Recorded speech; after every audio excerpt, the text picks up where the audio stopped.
Now, honorable colleagues,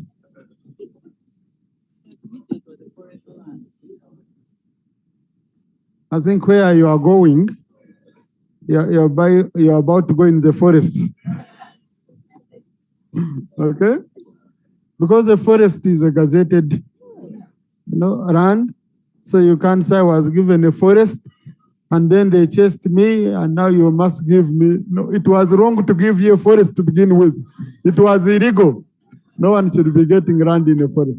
But putting that aside, honorable colleagues, I think this is going to divert us. Okay? These are issues which Guru district should handle, Guru city should handle. If anyone wants Parliament to handle it, to also get involved, it should come in form of a petition. Okay?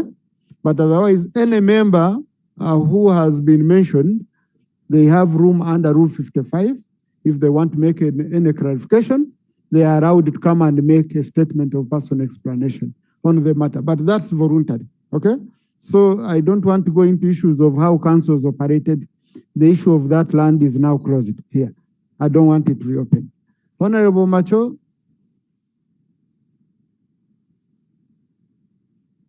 Mr. Speaker, I want to appreciate your voice concerning fraudsters in this country. I am one of the victims that many times people have conned me, claiming to be my voters, claiming to have patients at Mulago, claiming to have lost their dead people, but I've been dying still. I want to thank you to be very courageous that you came out boldly to fight this hazard as a role model. It is my prayer, Mr. Speaker, that the communication companies, the telecommunication companies should help us. Because as soon as they take your money, within a minute, those phones get off and they'll never be back and they'll never be traced. Therefore, it is my prayer that this money we want to waste into having electronic number plates should go to help our Ugandans who are being stolen day and night. Thank you, Honorable. Thank you, Mr. Speaker. Honorable Bashisha Jiriel.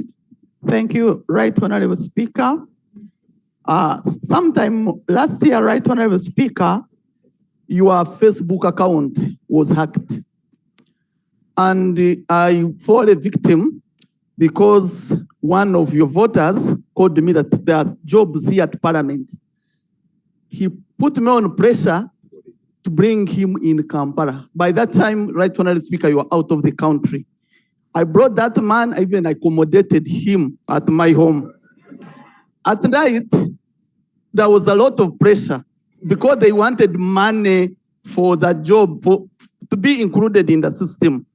Obviously, I could not because I can't accept to be conned like that, but he put me on pressure and I transferred 1 million on his mobile money because I knew in the morning I'll come because accordingly, the interviews were here. So in the morning, I came. I had to hide somewhere on the second floor. I went to the HR office. When I reached there, I found there 4 people also waiting for the interviews. And surprisingly, there were no interviews that time. I tried to check with the HR and they told me that there are very many con men here who con people and they tell them there are jobs here. And I don't know whether there is anything that is being done really to stop people from conning in the building where really this is the house where order should be, but people are still conning. Many MPs and others, the man obviously left and the others left, and the other ones paid 2 million to that.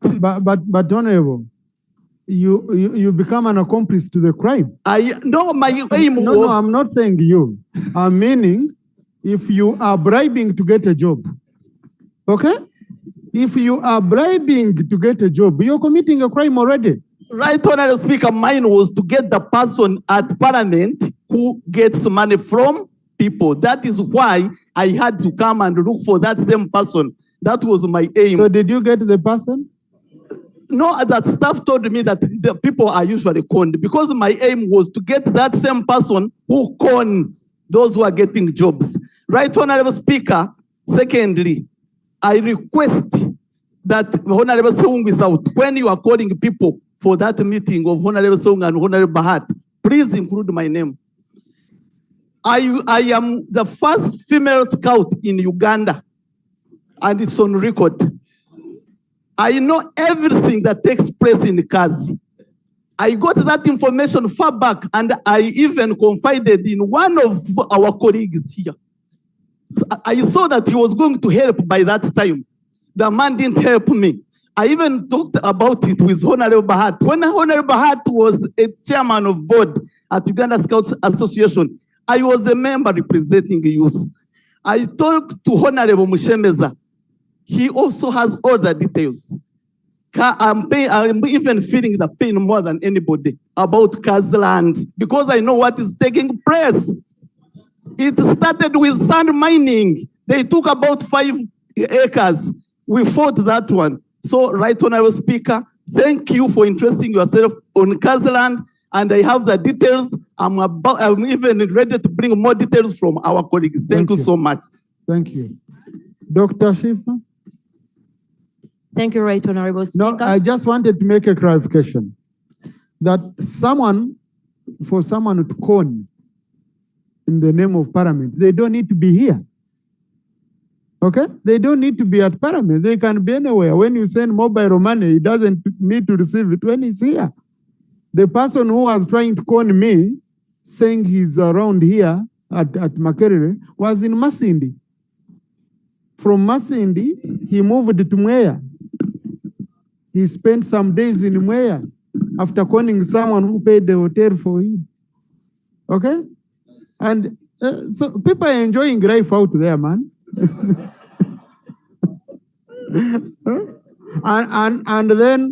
and then when you get them, they start crying how they were looking for school fees and get sympathy from the public. But the day they use your daughter to go and extort people, that's when you will feel it, how bad it is. Doctor. Thank you, Right Honorable Speaker. Right Honorable Speaker, I want to appreciate you for raising the point of conmen, because many of your members here have fallen victims, me inclusive. Immediately I won elections. An account was created using my names on social media, and they have been extorting money from my voters and even people that know me. And it does not just stop from funds, it also goes up to social media. So we are paying money back to voters because I cannot let my voter be conned and they call me and I don't repay back. So I've been repaying back money that I did not get from voters. So however much we are talking about funds, I would also like when they go to the CID, they should help us via social media, because we are paying loans or money that we did not use. So I want to appreciate you so much for raising this point. Honorable colleagues, you can see Honorable Bill. Thank you very much, Right Honorable Speaker. I would like to note the concern on issues of investigations on these matters. Right Honorable Speaker, many people get conned. Those who are of a higher status let it go, and they don't report. Sometimes they're blackmailed. Someone noted about being conned by the voters. Those things happen. Someone will call you and say, I've lost a child, and please send money so that we can go and bury. But when you investigate and you realize someone has not died in the actual sense. But my concern is the local man down there, after being conned, is even aware about the person who conned him or her. But when the cases are reported to police, the investigations will take forever and no action will take place. So I really want to appeal to the police, especially the investigative department. Some of these crimes can be traced when it is reported immediately. But when you go ahead to again ask for facilitation from someone who has come to report a case, then we cannot fight this. So we need communication and clear mode of operation between the investigative department of police and the telecommunication departments. Then we can be able to help our people. Thank you. Honorable colleagues, most of this conning is done using mobile money. They use mobile money. Whose numbers are they using? That's a very, very important issue we should be tackling. Opposition Chief Whip. Thank you, Mr. Speaker. Mr. Speaker, I would like to join you to congratulate Ronald Rugumayo for the sterling performance that he has made. Mr. Speaker, I used to overlook and despise golf until I met the Honorable Kateshumba. Incidentally, is not here. Oh, I'm reliably informed is your colleague in that game. He schooled me on the benefits of that game, but he has not answered one question which I raised. Why I've been very skeptical in liking that golf. Golf is discriminatory. Mr. Speaker, sir, it is very discriminatory in nature. It is a game for the rich.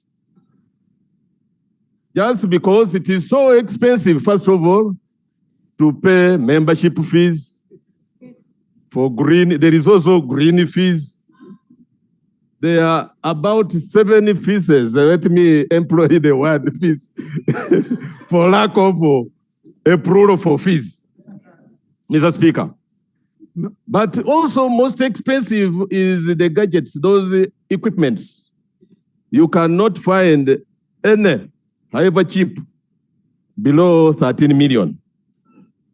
So countries like Ethiopia, I took trouble to do a bit of research. Ethiopia incidentally had also left out that spot. And the whole country, huge though it is, has only 2 golf courses. But of recent, and it is because they had realized that it would discriminate against others. Moreover, any sport must have no age limit, must allow all, irrespective of age or status or affluence.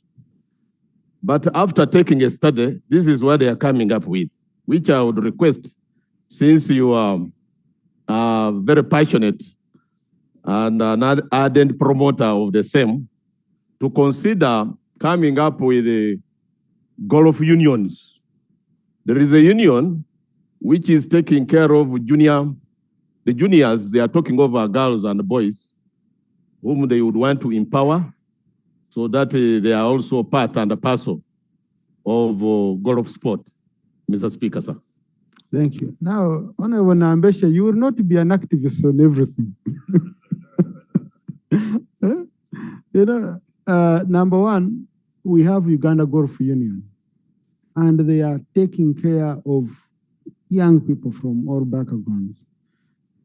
Ronald Rugumayo is one person from a very humble background. Very, very humble background. Ronald Rugumayo is not rich. The best golfers in Uganda are not rich. They were copied. He's from a very humble background. Okay? Honorable Sarah Opendi's dad used to be the best golfer. The daughter revolted, refused to follow. She keeps saying she will be coming, she will be coming. So we have a champion in waiting here. She went for tug of war,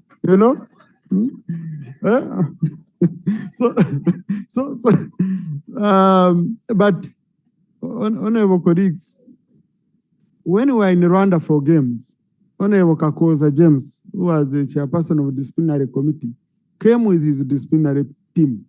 That they've come to receive complaints about golf. They were chased because golf is a game we play without any referee. It's a game of honest people. You cheat yourself. Okay? You mark yourself. You submit the results yourself. It's up to you. So he couldn't get anything. So it's a game which I would advise. By the way, on a very serious note, we have Mzee, I think I forgotten, Basariza. He won a tournament at 96 years. He on Kampala Club. Yes, at 96 years, he plays golf. So that's a golf which is like our presidential terms, no age limit. For it, there's no age limit. You people who want age limit on everything, on golf we don't have. Okay? But it's also very good for you. It's a game which can be played by anyone. My son plays at 6 years. Mzee Basadiza plays at 97 years. So I would urge you to, but we have not been supporting it under National Council of Sports. And it's one game which we are going to push for because it helps preserve green belts in most of these cities. If you got Kabare, if you got Fort Porto, wherever in Bara, wherever there is a golf course, at least you have a green area in a city or in a town. So it's very, very important. Leader of opposition. Thank you, Right Honorable Speaker. Right Honorable Speaker, if we are to substantively deal with these crimes that keep morphing and they're becoming high-tech, we need to empower the police to deal with these situations.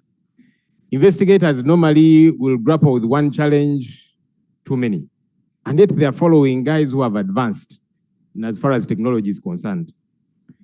So that's something we need to deal with critically. So instead of empowering police to keep buying tear gas canisters, mambas, I don't know what, this is a critical area of interest. Let's follow the money. Banks are being robbed. Now members here are complaining because of this situation. Can we empower police to also advance? Because you see, when the hunter learns to shoot without missing, the birds learn to fly without perching. And that's what is happening. So that's one way we need to deal with this situation. Right Honorable Speaker, away from that, as we sit here right now, there are hundreds of casual laborers, KCCA casual laborers, outside the Parliament gate, protesting. Just that this place is enclosed, you can't hear the noise. If you step out, you'll hear the protests of these people. These casual laborers have not been paid for over 6 months. They earn little money, 4,000 shillings a day. The money is too little already, but it's not even being paid. Right Honorable Speaker, last year, I tabled a report here on behalf of a committee that I was chairing, Osase, when we inquired into KCCA. And among the issues we raised in that report, which was unanimously adopted by this House, was payment arrears, salary arrears, but also unremitted NSSF for these workers, these ordinary workers, to the tune of 4.1 billion shillings. Government promised to deal with that issue. To date, they have not. There's been no Treasury memorandum on that report of Parliament. And the casual laborers. My brother Rob, now you've made it very difficult for me. I had proposed that those issues, we raise them with the Prime Minister when she comes. And then we just now, this was a reaction to my communication. So that issue of casual laborers, don't you think we can wait for the Prime Minister when she comes in so that we get an answer? And I can also talk to Chief Whip. By that time, the Minister for Kampala Affairs is called in. I'm also obliged, Right Honorable Speaker. I did raise it now so that even as we wait for that time, it gets to be dealt with. Because if you have been sent pictures, there are floods of people out there right now as we speak. It's something that we need to deal with urgently, in my view. And that's why I'm raising it now, so that government can give an update. But also, I want to request your indulgence, Right Honorable Speaker, for government representatives to go and talk to those people, to give them some kind of response, because they are out there. And I want to appreciate police. So far, I've not seen police beating them up. They're just, on guard as the people are raising their placards and so on. I hope it continues that way, but they need to get some kind of response. These are mothers. These are people taking care of families. They've not taken their children back to school because their little money has not been paid to them. So it's an urgent issue, Right Honorable Speaker. Those people need to be attended to. Thank you. Thank you. Can I request the Right Honorable Prime Minister, you can move out and you consult on this issue, okay, on how best you can handle. Maybe talk to the Minister for Cases here, come and talk to these people, or even yourself, you take the initiative, depending on how you find the situation. If you think that's prudent, Right Honorable Prime Minister. Right Honorable Speaker, I thank Honorable Leader of Opposition for raising this issue. We are going to handle. I'm going to handle with the Minister of. Thank you. Please, no, please, colleagues, please. I've guided her and she has agreed with my guidance. Okay? Yeah. And Right Honorable Speaker, I will inform you within this week. Thank you. No, what we are saying, the people are demonstrating outside. So what I was requesting you was, you link up with the Minister for KCC. Okay. She's going to do as I've guided, okay?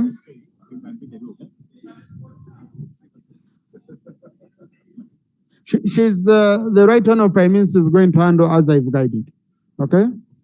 Yeah, and as we go into Prime Minister time, yeah, let her check with the Leader of Opposition. Then we shall continue handle that matter, okay? Honorable colleagues, Lope has raised a very critical issue. You are not able, most of these days, if you have issues, you find the CID is incapacitated. In fact, I tried to understand. I'm told the money we send, because CID even has no vote of its own.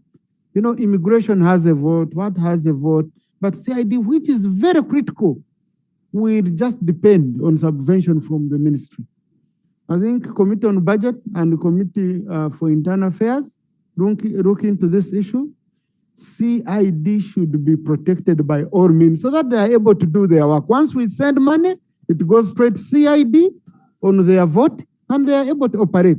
Otherwise, we all need CID, all of us. And they are given, you know, they are given assignments, and I know there are many votes under Internal Affairs, but CID specifically has no vote. Okay? And the one way of protecting money, you know it, colleagues, how we've managed to save most of the institutions is them having their own vote. Our Honorable Minister for ICT.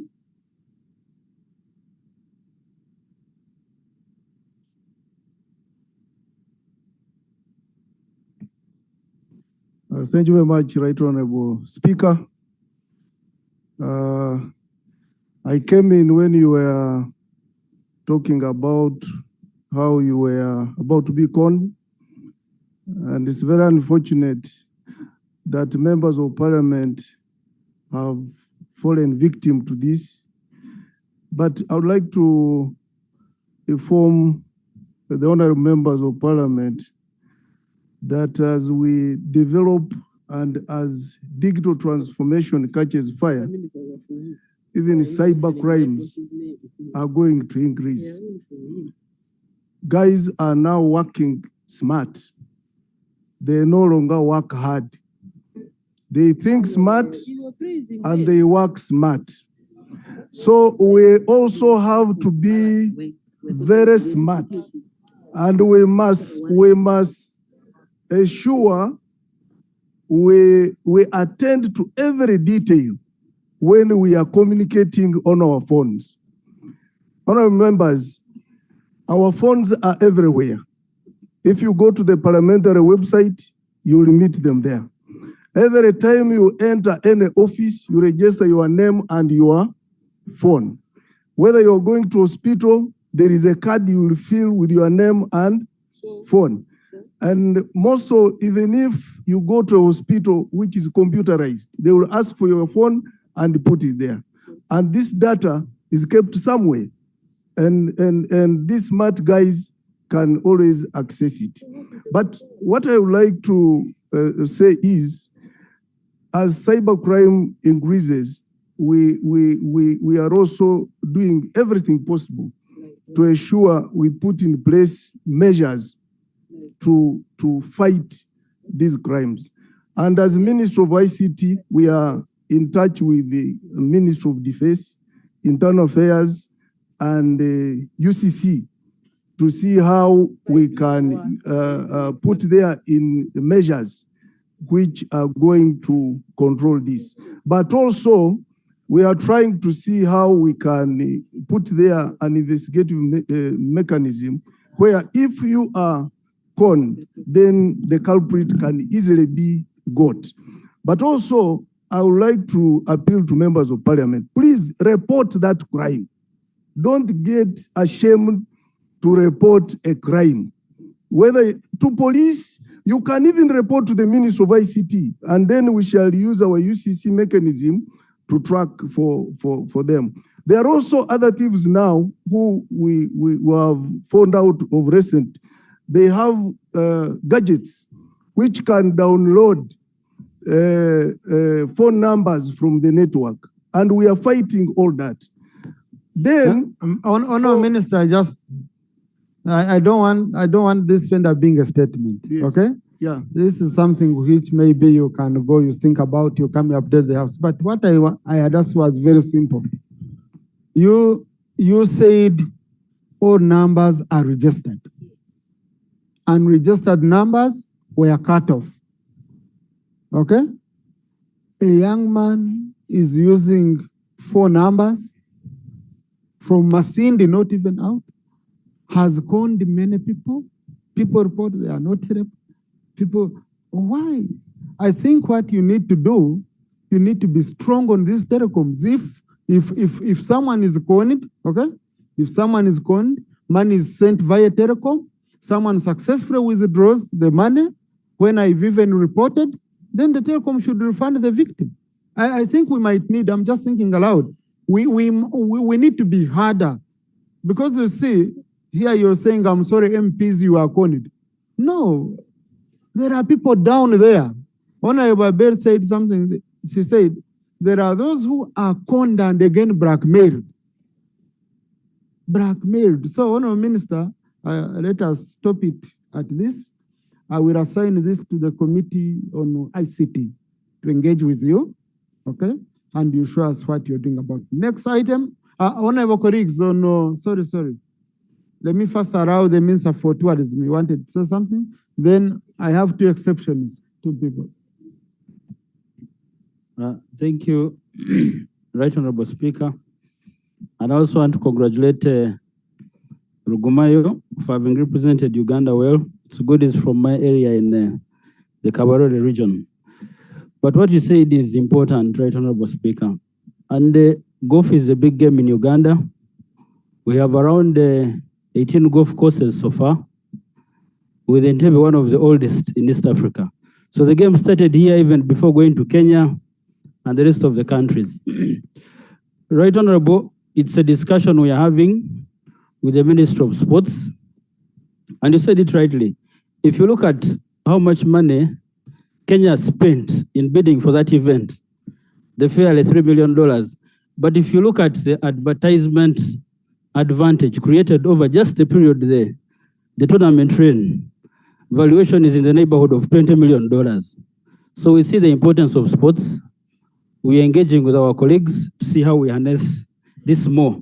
But just to speak to what Honorable Nambeshe said, and the reason why we're also targeting golf like the Kenyans, because it's a game of the people that have deep pockets. If it was for people who didn't, would have no much interest. So I pray it stays like that so we can benefit more. Thank you, Honorable. Honorable colleagues, I have 2 exceptions on matters of national importance, just 2 exceptions, because these colleagues came to office and they have some assignments they had been cleared earlier on by the Speaker. So I will allow Honorable Mugore and Honorable Sarah so that they can travel for other assignments. Thank you very much, Right Honorable Speaker. Just raising a matter of national importance.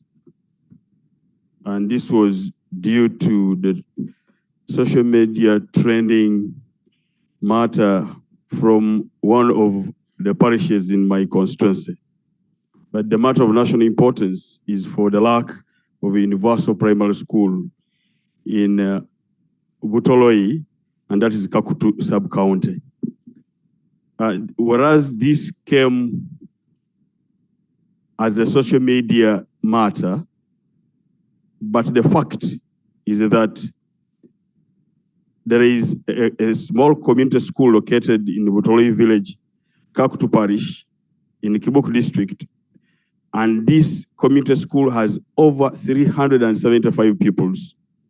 Unfortunately, the construction of the school stalled due to lack of money from the community to sustain the construction.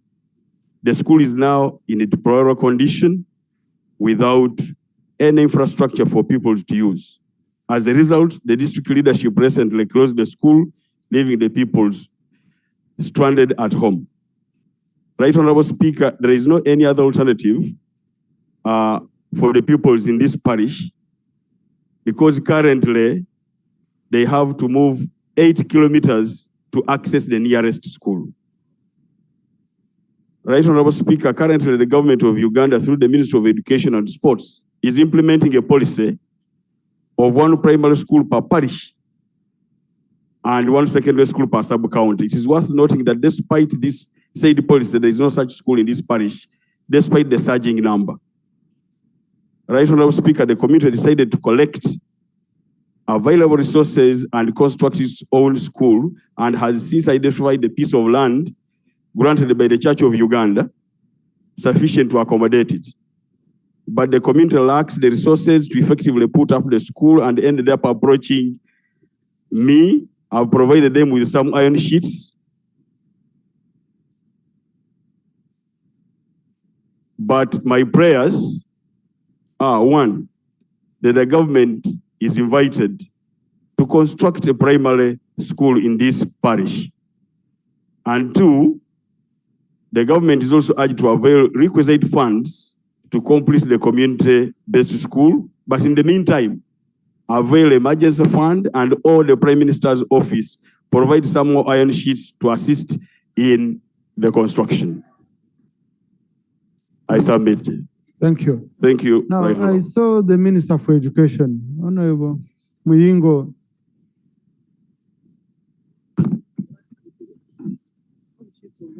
I don't know, Prime Minister, you've heard the plight of the school.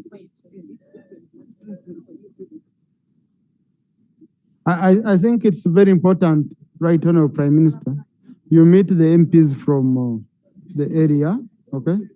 You look at the plight of that area, as far as primary school, at least for that parish. All right, Honorable Speaker, if I may, you may allow me to lay the petition. But you know rules of accessing a microphone here. Please, I want that discipline to be here. Okay?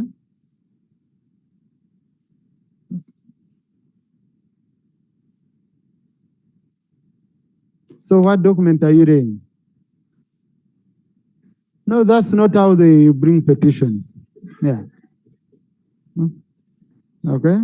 I thought you have a document not authored by you. Okay. But again, we have petitions that are provided for under our rules on it.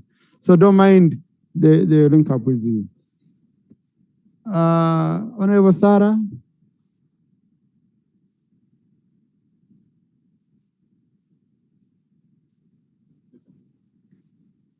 Thank you, Right Honorable Speaker. Right Honorable Speaker, I beg for your indulgence just to recognize that the President of the African Golf Confederation is a Ugandan, Mr. Omolo Johnson, and we cannot talk about golf without talking about the late Sad Onito. But also in the group of Muzei Vasaliza, Sad Onito was also my father. And just because he's currently unwell, but he still remains an active golfer. So I'll be joining Right Honorable Speaker very soon, after, of course, handling tug of war as well. Right Honorable Speaker, the matter that I want to raise regards the technical, vocational education and training institutions admissions for academic year 2024. The Ministry of Education and Sports, in a letter dated 3rd November 2023, issued more or less an advert to those who want to join vocational and technical education, and gave a deadline of 9th February 2024. We know that those who enroll for technical education are normally senior 4 leavers, while for the vocational, it may be P7 or any other dropout above that. So, Right Honorable Speaker, the matter that I'm raising is that Uganda National Examinations Board officially released the Uganda Certificate of Education results on 15th of February, after the closing date. Actually, this was a concern given to me by one of the parents, because now those who completed senior 4 last year, they are already cut off by this deadline. So they have either to enroll as private students, and you know the cost of technical education in this country. So, Right Honorable Speaker, I want to bring this to the attention of the Minister and this House, that the ministry needs to find a way of accommodating those whose results were released after this deadline. But also, secondly, Right Honorable Speaker, the results for technical drawing in this country. Results were released, and after being released, most of the students had not performed well. The schools, the teachers complained, and to our surprise, after a review, UNEB now released a new set of results showing majority passed with distinction. So, Right Honorable Speaker, how can we trust UNEB in the marking of these scripts written by these students, Right Honorable Speaker? I need an explanation from the Minister as to how results can be released after review, then people have distinctions. So I find that we may not be able to trust what UNEB is actually releasing. Thank you, Right Honorable Speaker. Thank you. Let me tap into... I lay this letter, Right Honorable Speaker, from the Ministry of Education and Sports. Thank you.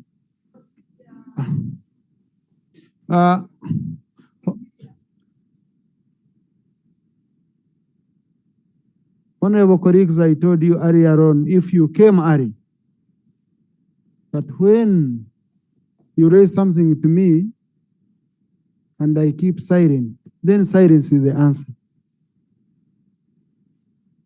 Okay? Please. Please. Then you can come and chair the house. Yeah. Yeah. I want to tap into the experience of the government chief whip in such situations. Really, how do they give a cut-off date for applications before even releasing results? So and then you guide us.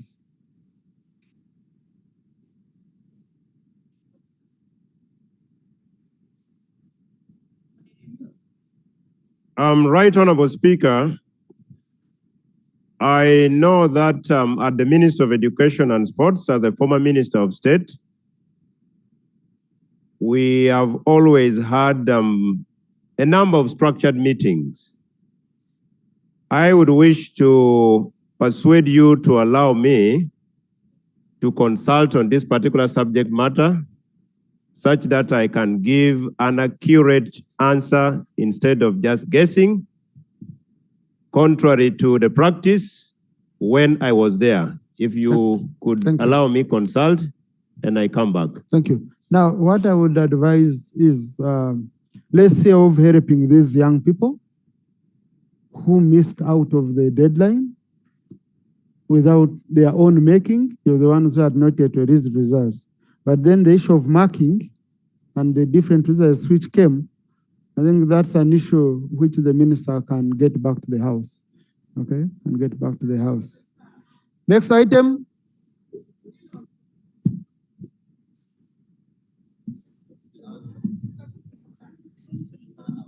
Item number 3, motion for adoption of the report of the Committee on Information, Communication and Technology and National Guidance on Issues of National Importance raised by Honorable Shemeja Elijah against telecommunication operations.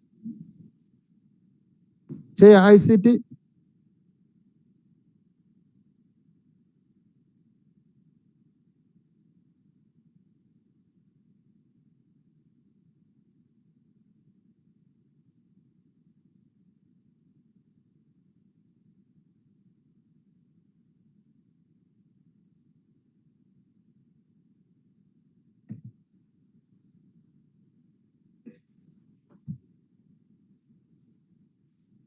Right Honorable Speaker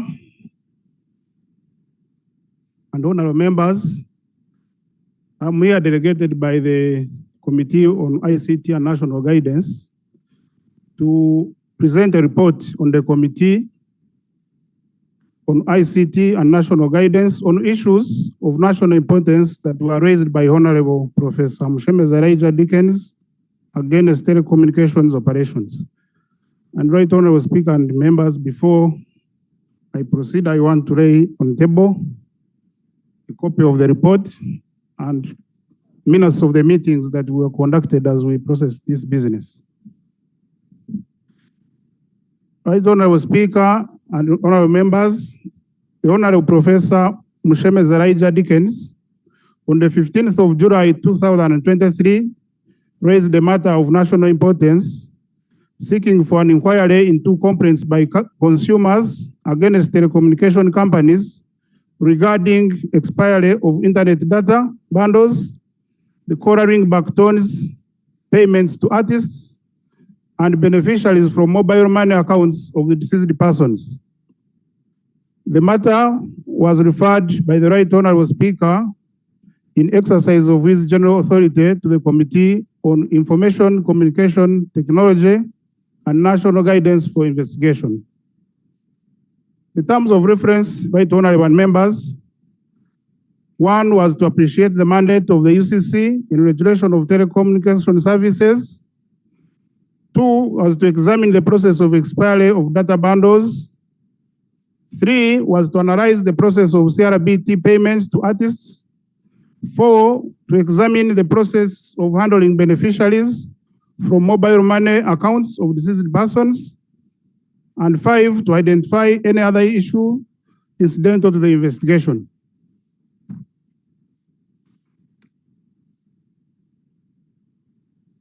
Right Honorable members, the background to this issue: Uganda as a country embraced ICT as part of its economic development strategy and enhanced investment in the sector, coupled with entry of new players, including Celtel of 1995, MTN Uganda in 1997, UTL 1998, Walid 2007, Orange in 2008, Africell in 2014, among others, which led to significant improvements in quality of service, increasing access to communication services.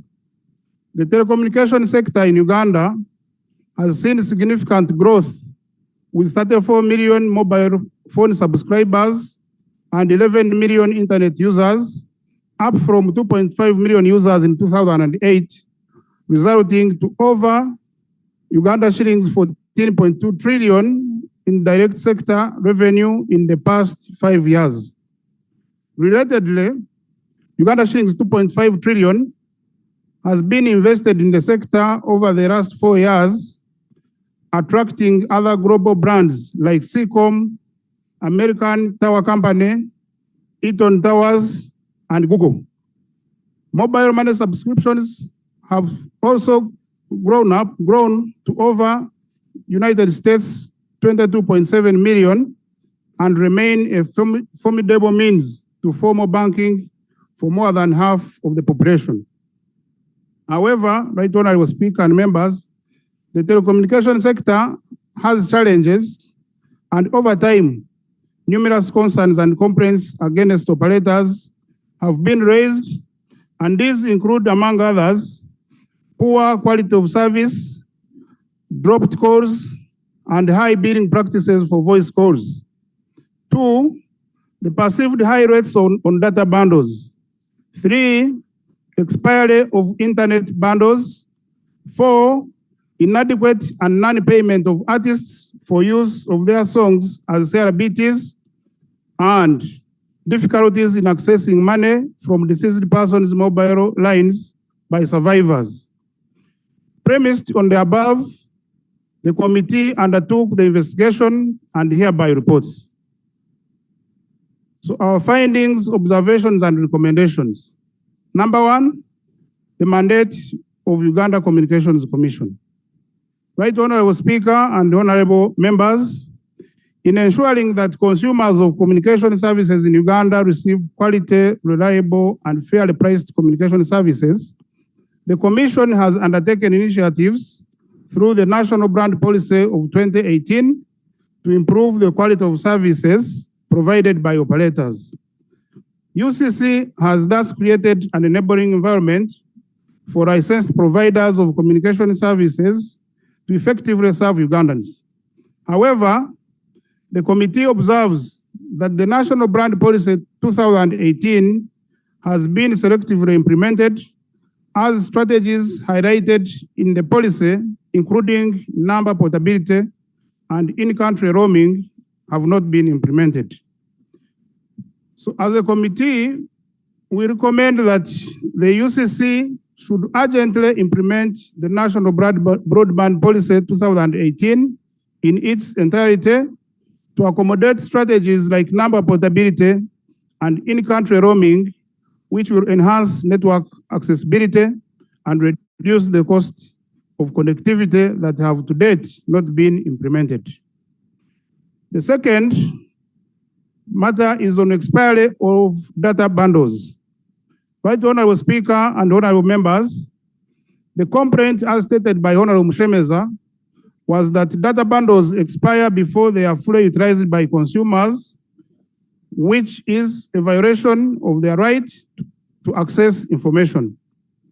The committee observes that, one, connectivity to internet comprises fixed costs which are shared among the subscribers for various products, including data usage, which is sold in bundles and billed on the volume of data sent. The various costs of data thus depend, the variable costs of data thus depend on consumer usage.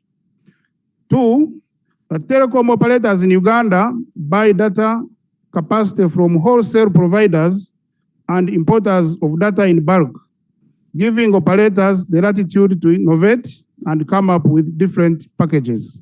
Three, that over time, the cost of telecommunication bundles has reduced, with UCC promoting local peering of internet service providers and the use of internet exchange points as a technique to achieve this reduction. Four, that there is inadequate sensitization and education of the public and consumers on the available data bundle products from licensed telecommunication operators, data rollover, and freedom bundles, among others, which would inform the customers on the choice of bundles. So as a committee, we recommend, one, that the Ministry of ICT and National Guidance should ensure that the ICT service reach and broadband use is deepened by maintaining oversight in the pricing of broadband services, which with the dual goal of attracting or maintaining the requisite infrastructure investment, while at the same time protecting consumers from exploitative pricing conduct. Second recommendation is that UCC should compare all relevant stakeholders, including the telecommunication operators, to enhance sensitization and education of the public on the various data facilities, in particular bundles, which are available for use, while encouraging the more friendly bundle subscriptions. Three, UCC should enhance engagements with the telecommunication operators to develop and provide a broader range of facilities, that is bundles in this case, that will encourage customers to access internet services and core subscriptions. The third issue is about quartering backtones, which are abbreviated as CRBTs, so the payment to the artists. Right, Honorable Speaker and members, the new trends in music distribution have eroded the traditional revenue streams, such as the sale of physical media like compact discs, as most musicians typically earn from live performances, coupled with the growing source of new revenue streams from the digitization, including from CRBTs and online music streams. which is becoming more viable even as mobile phone penetration in Uganda gets better. A CRBT is an audible indication heard by the calling party while waiting for their call to be answered by the called destination. And it can be a song, a voice, poem, comedy, or any other piece of audio work that is present by a telecom. Telecoms offer to their customers CRBTs in Uganda at a monthly subscription fee of Uganda shillings 700 for MTN Uganda and Uganda shillings 1,200 for Airtel. The committee observes that, 1, following the revenue sharing breakdown, artists are receiving very little, and the details are in the main report, Right Honorable Speaker and members. And their share of revenue payment is also not in a timely manner. Besides, there are no real-time revenue splits for the different rights. That is, the performing and mechanical rights to favor all song owners, including songwriters, publishers, performer, and audio producer. 2, that the practice is that artists whose songs are converted into CRBTs do not directly deal with the telecom companies, but with aggregators with whom they enter contracts, which present certain challenges. Number 3, some of the artists sold and lost rights to their music to third parties, like producers and music promoters, which has caused the artists to earn peanuts from the sale of their music, and thus opting for live music shows and concerts where they directly earn from. 4, the registration of copyright by URSB under Regulation 3 of the Copyright and Neighboring Rights Regulation 2010 is quite expensive, as each song costs to cross 500 Uganda shillings for registration, gazette, and incidental costs. And this has led to manipulation and exploitation of artists by third parties. 5, whereas pursuing telecommunication companies and aggregators for abuse of copyrights is a remedy under Section 46 and 47 of the Copyright and Neighboring Rights Act 2006. This remedy has barely been pursued, as the process is very costly and lengthy for artists. This is further complicated by the nature of some of the contracts that these artists enter into, which are unfavorable. 6, the foreign-based aggregators are more preferred by telecommunication companies, and artists are hindered from pursuing such aggregators for legal redress, as they prefer having their country's jurisdictions for settlement of disputes. Further to this, some foreign aggregators are known to provide copyright infringing content. 7, there is lack of transparency in the declaration of revenues from CRBTs, as the artists are not provided statements and evidence of frequency of play of their music. And relatedly, the committee could not ascertain the exact annual revenue from CRBTs, as the artists indicated Uganda shillings 72 billion as the gross revenue, while the telecom companies put it at about Uganda shillings 20 billion. Further, the committee was not availed evidence of these payments, despite its directive to the telecommunication companies to provide them. 8, is that the percentages of sharing of revenue from CRBTs are based on row of contracts and not backed by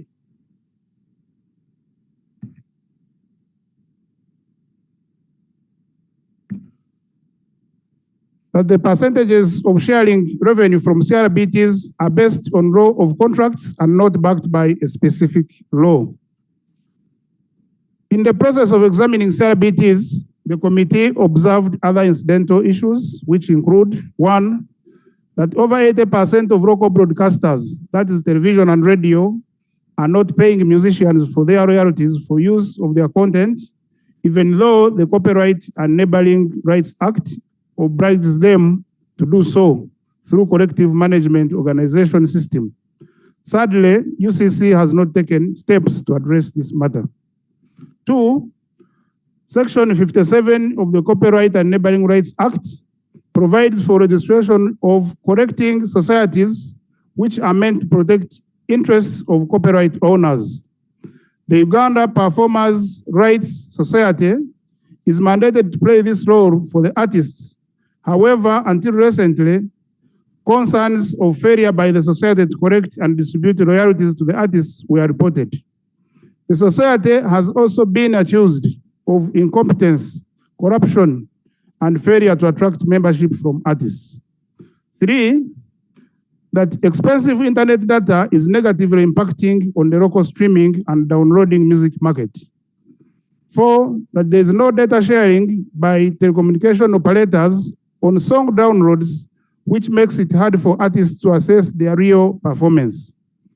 5, over 50% of Ugandan music is monetized on foreign platforms, and artists face challenges of repatriating payments because of restrictions on the international payment gateways like PayPal. As a result, artists are losing substantial amounts of money to commissions which are paid third parties to access payments. 6, that on 20th July 2022, one of us, Honorable Hilary Chiaga, sought for leave of the House to introduce a private member's bill entitled the Copyright and Neighboring Rights Amendment Bill. And the bill seeks to introduce amendments to several provisions in the Act. It was, however, resolved by Honorable Chiaga and the government that they work together to come up with a holistic amendment to the Act. And according to the Honorable Attorney General's submission to Parliament, dated 18th October 2023, consultations on the bill are still ongoing. So as a committee, we recommend that 1, the Copyright and Neighboring Rights Amendment Bill should be fast-tracked and presented to Parliament for consideration in 2 rows within at least 6 months from the date of resolution of Parliament. 2, that the Ministry of ICT and National Guidance should prevail over telecoms to create a CRBT monitoring system for purposes of transparency and accountability to the artists and the sector. 3, that the Ministry of Finance, Planning and Economic Development and Bank of Uganda should revisit regulations of payments by permitting registration and use of locally based payment avenues, including mobile money as opposed to only international gateways like PayPal. 4, that UCC should compel the telecommunication companies to deal directly with artists and not through middlemen, commonly known as aggregators. This will increase the revenue to the artists. 5 is that the UCC should cause audit of the CRBT platforms of copyright infringing content, order takedowns, and effect compensation of affected rights holders, as well as ask telecoms to account for non-remunerated downloads. 6, government should cut data costs for private citizens, just like it was done for government entities. For government entities, it was cut from $700 to $35 per megabyte per month. So government should do this using the National Information Technology Authority, the national backbone infrastructure. This will accelerate digital transformation to support economic recovery and create unlimited opportunities. 7 is that the government, the Uganda Registration Services Bureau, through the Registrar of Copyrights, should constantly educate and sensitize artists on the rights to music and also the protection of their music. 8, the URSB should enhance supervision and administration of the Uganda Performing Rights Society to ensure that the artists receive what is owed to them in a transparent and timely manner. And lastly, that UCC should initiate processes to reconsider some of the rates of taxes associated with data services for the goal of reducing this. Priority should be given in terms of reduced data costs for Ugandans, uploading, streaming, downloading music from local content delivery networks. The other issue that we looked into is the beneficiaries from mobile money accounts of deceased persons. Right, Honorable Speaker and honorable members, with the coming into force of the National Payment Systems Act 2020 and implementing regulations, the Bank of Uganda was given the mandate to regulate payment service providers, payment system operators, and issuers of payment instruments. Similarly, the mobile money business arm of telecommunication companies were established as separate entities subject to regulation and supervision by the Bank of Uganda. The committee made the following observations. Number one, that the National Payment System Act 2020 introduces dormant accounts under which category accounts of deceased persons fall. The 9-month period provided for under Section 57 of the National Payment Systems Act 2020, within which electronic money accounts have to register a transaction upon which it is considered dormant and further blocked 6 months later if not reactivated. Two, that some mobile money registration and lines used by other secondary people who do not register these lines, and upon dormancy and blocking of such line, the process of tracing the owners of these mobile money lines becomes very difficult. Three, that the public is not sensitized about the various ways of obtaining authority over estates of deceased persons, and therefore relatives of the deceased persons find the process of securing letters of administration lengthy, tedious, and frustrating.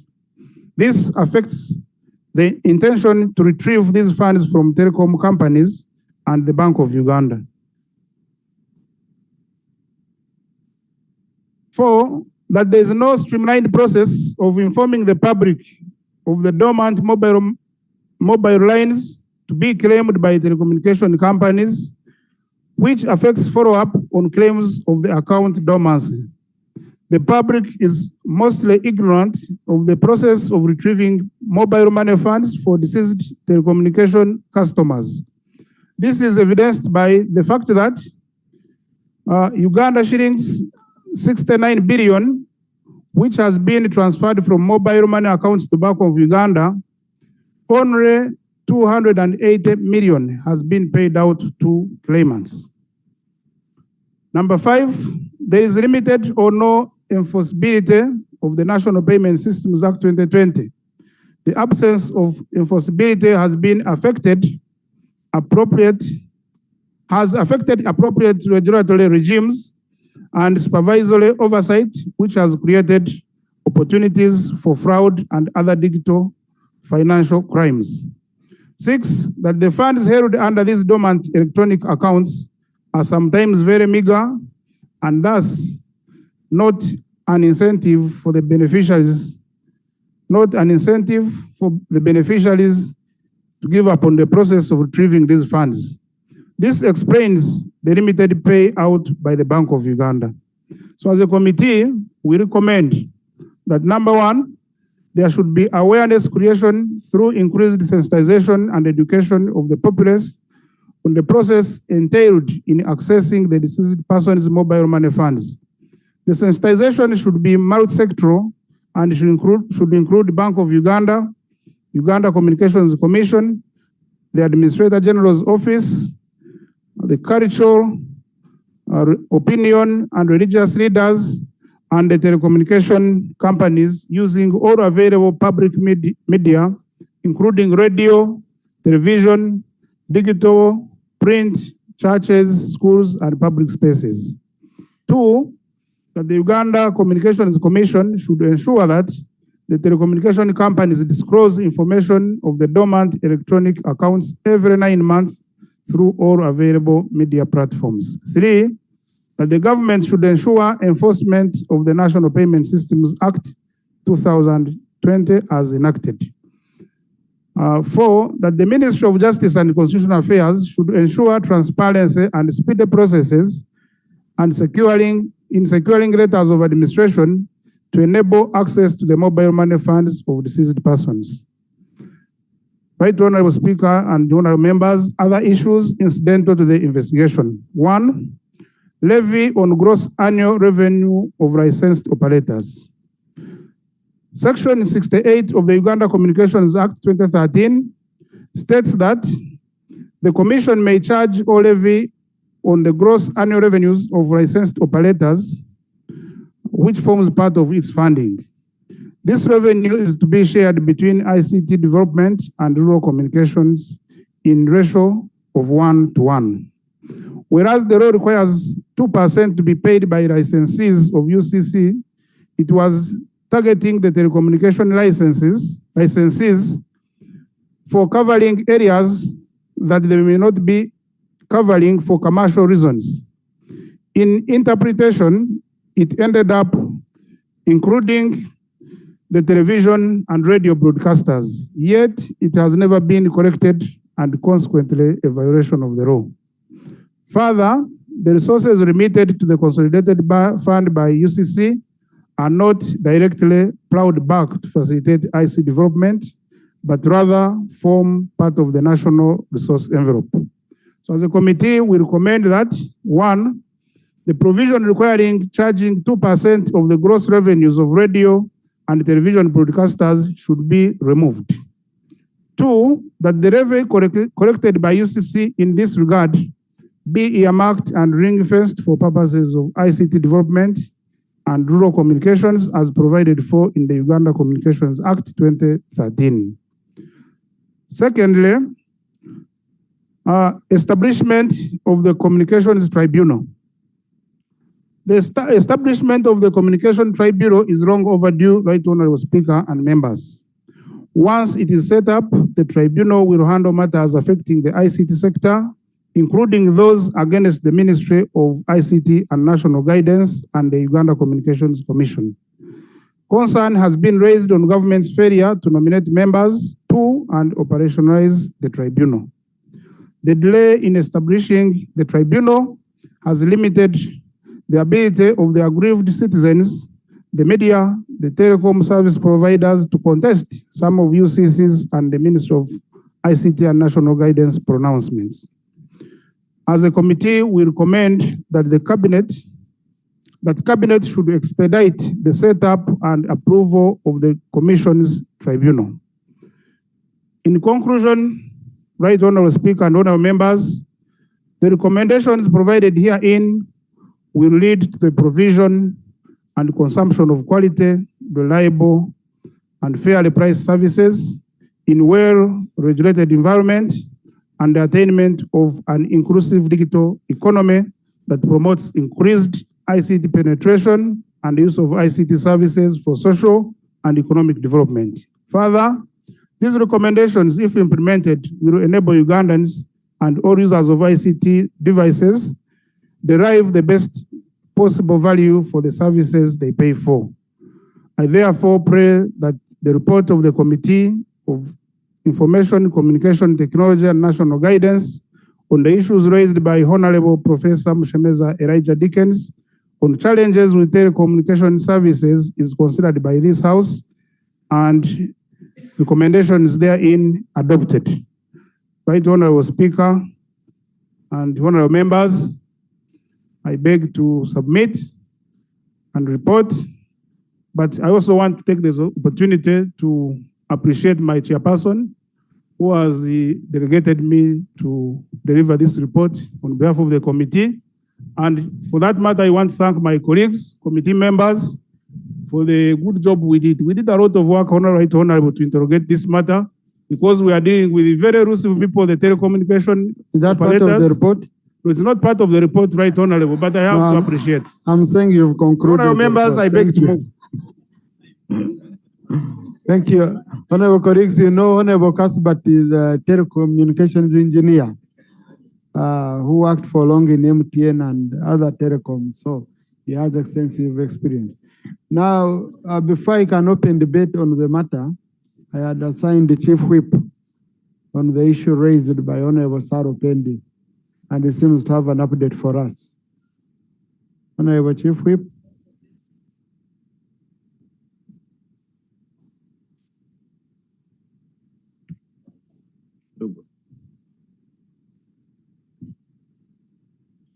Right Honorable Speaker, in consultation with the Permanent Secretary, Ministry of Education and Sports, I beg to report as follows.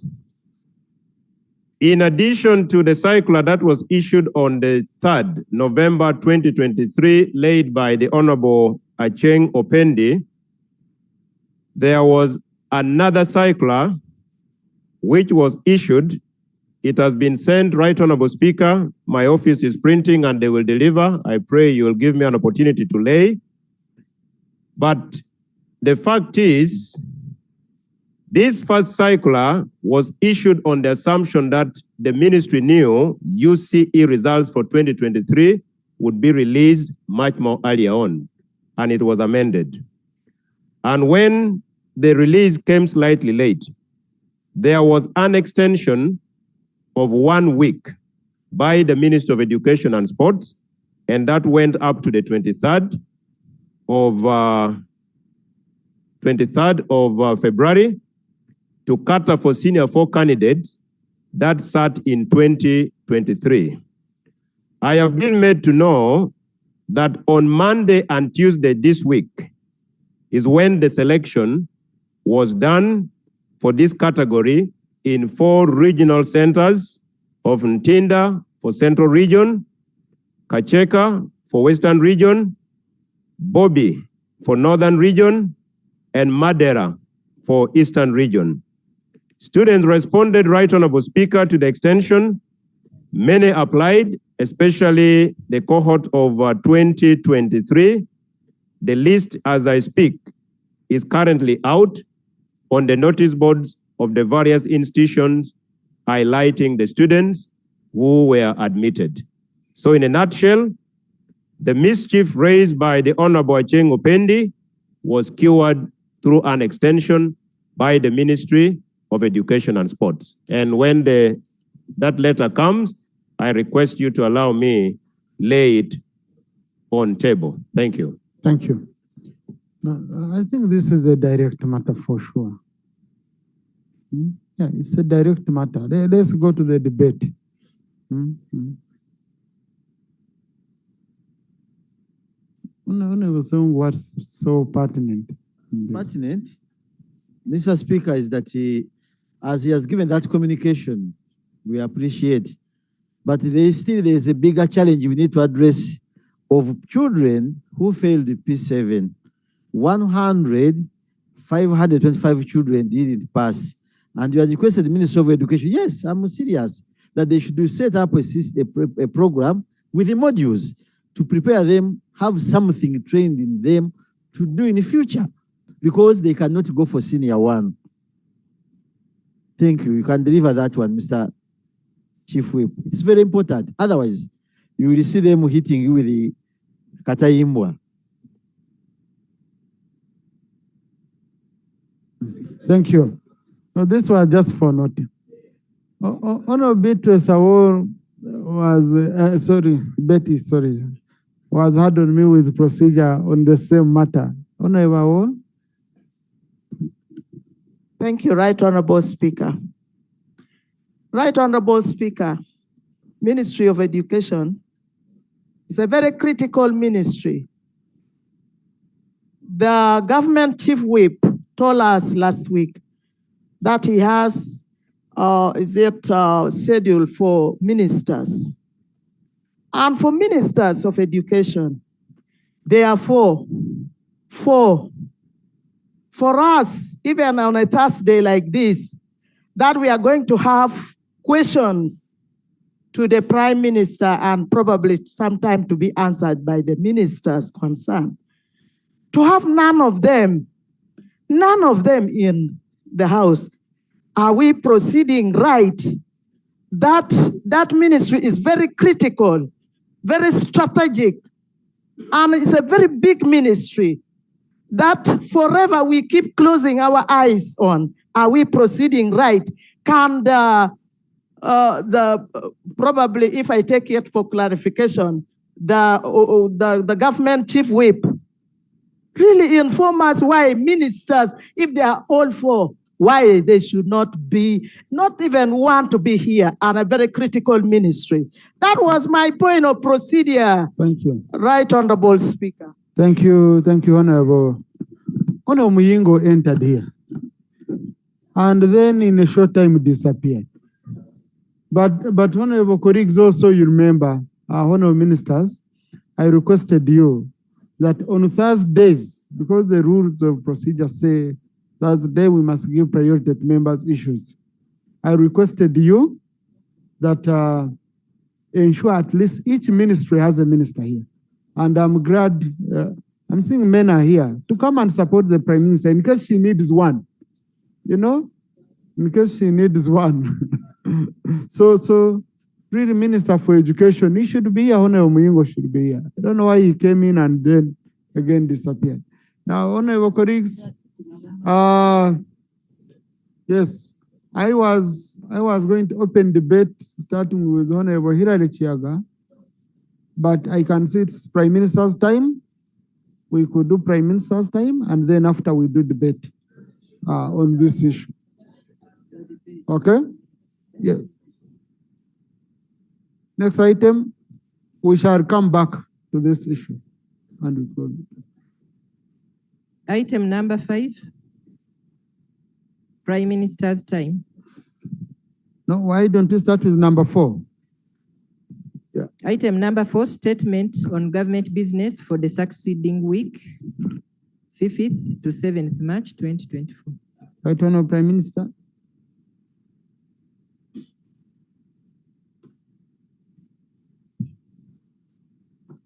Right, Honorable Speaker and Honorable colleagues,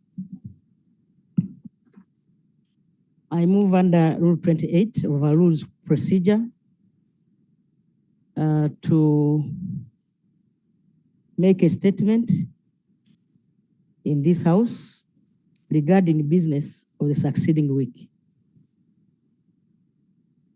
Below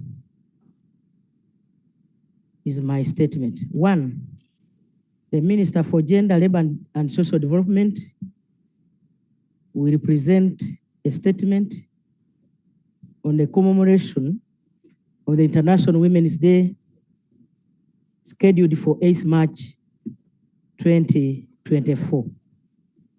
Right, Honorable Speaker, the Minister for Presidency will present action taken report on the investigation of the intelligence monitoring system of MS Joint Stock Company Global Security.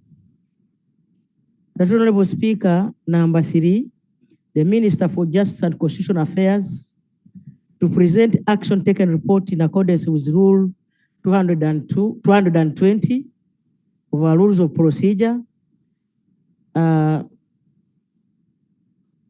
for 2021 S1 number 30 of 2021. That, Honorable Speaker and Honorable colleagues, I beg to submit. Thank you, Right Honorable Prime Minister. Right Honorable Prime Minister, we change it.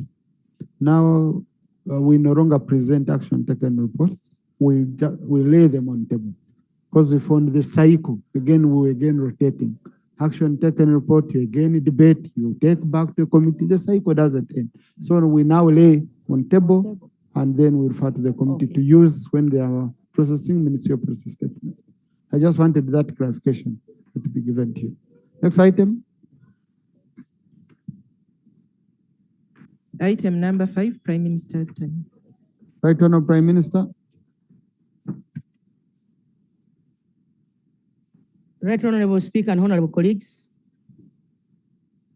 I got a question from Honorable Nyamutoro Fiona, National Female Youth Representative. She says that recently she got information about the government's plan on the replacement and upgrading of Karuma Bridge, which is one of the critical gateway to northern Uganda.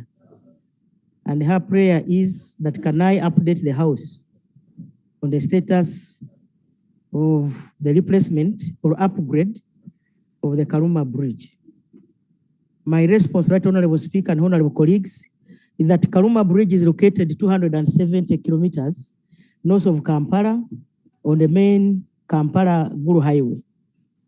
The bridge is the main connection between the northern and southern regions of Uganda and is managed by the Ministry of Works and Transport. The existing bridge was constructed in 1964 and is insufficient to accommodate the increasing levels of traffic on the road. The bridge has also been the scene of several accidents in the recent past. As Honorable Speaker and honorable colleagues, the government of Uganda recognized the challenges posed by the existing bridge and prioritized its replacement in the NDP 3 period. The new bridge will provide a reliable link between the northern and southern regions and is expected to aid the development of the priority sectors of tourism, agriculture, oil and gas, and industrialization. The Ministry of Works and Transport is currently carrying out an engineering assessment of the old bridge to ascertain the remaining life and also determine its load carrying capacity, considering ever increasing traffic volumes despite old age. That Honorable Speaker, the output from the study shall guide government on the approach for short-term interventions on the bridge during the construction of the replacement. The report is expected in May this year. Honorable Speaker and honorable colleagues, Government of Uganda contacted the Japan International Cooperation Agency, commonly known as JICA, on the possibility of partnering in the delivery of this key infrastructure.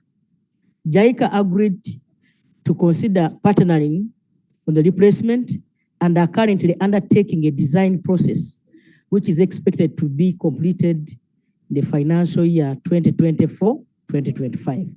And construction is expected to commence in the year 2025-2026. That Honorable Speaker and honorable colleagues, the replacement of Karuma Bridge has been prioritized by the NRM government and will be undertaken once the financing arrangement is completed. The second question came from Emile Kugonza, Member of Parliament Buyanja East, Kibale District, that the government of Uganda through Ministry of Water and Environment started implementing the Kasimbi Pipe to Water project in Kasimbi sub-county in Buyanja East, Kibale District in 2018, after drilling 2 high-yielding production wells. The implementation of the project stopped. The communities that were targeted, including the rapid growing Kasimbi Rural Growth Center, Kasimbi Seed Secondary School, Kasimbi Health Center 3, among others, have a crucial need of water. His prayer is that when is government planning to complete this crucial water project? That Honorable Speaker and colleagues, my response is that in the financial year 2016-2017, the government of Uganda, through the Ministry of Water and Environment, embarked on implementation of pipe to water supply system in several small towns and rural growth centers in Kibale District. These include Kibale Town Council, Nyamarunda Town Council, Kasimbi Chebando, Chakatwanga, and Nyamarwa. The phased approach was adopted because of the prevailing financial constraints. I have a table below, which is a summary of the status of the implementation of these water supply systems. For example, Nyamarwa and Chakatwanga, the design population is 5,294.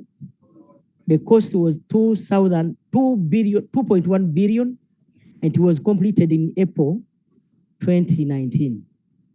Nyamarunda, the target population is 7,783, and the cost is 2.4 billion, and it was completed in April 2017. Kasimbi Chebando, the target population is 31,394. Its cost is 6.6 billion in phase 1, and phase 2 it will be 3.4 billion. The design is complete, and that is what he's talking about. Chivale Town Council, the target population is 52,020, and the phase 1 was 3.9 billion, phase 2 5.8, and phase 3 15.5 billion. Phase 1 was completed in September 2021. Designs for phase 2 and phase 3 are also complete. Right, Honorable Speaker and colleagues, the proposed Kasimbi water supply system was designed and is to be developed together with the Cheba and water supply system. The two are located in the sub-counties of Kasimbi, Cheba, and respectively in Chivale district. The proposed water supply system was designed to serve the projected population, like I've already told you, and the projected demand is estimated to be 1.913 million liters of water per day. That, Honorable Speaker, due to funding constraints, phased implementation of the water supply system was proposed. Phase 1, this phase will target a projected population of 18,907 people who will be living in the targeted water supply area by the year 2035. The scope of works envisaged under this phase include construction of 3 pump stations with a total production capacity of 24,000 liters of water per hour. The construction of 2 water tanks of capacity of 400,000 liters in Kasimbi at Castles Hill, and another in Chebando at Kisari's Hill of capacity 224 liters per day.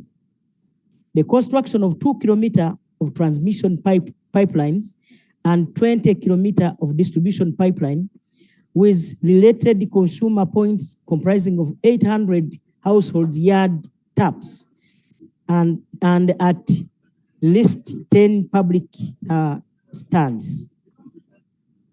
Construction of a water office to support operations and maintenance of the facilities, and 2 public toilets at Kasimbi and Chebando markets.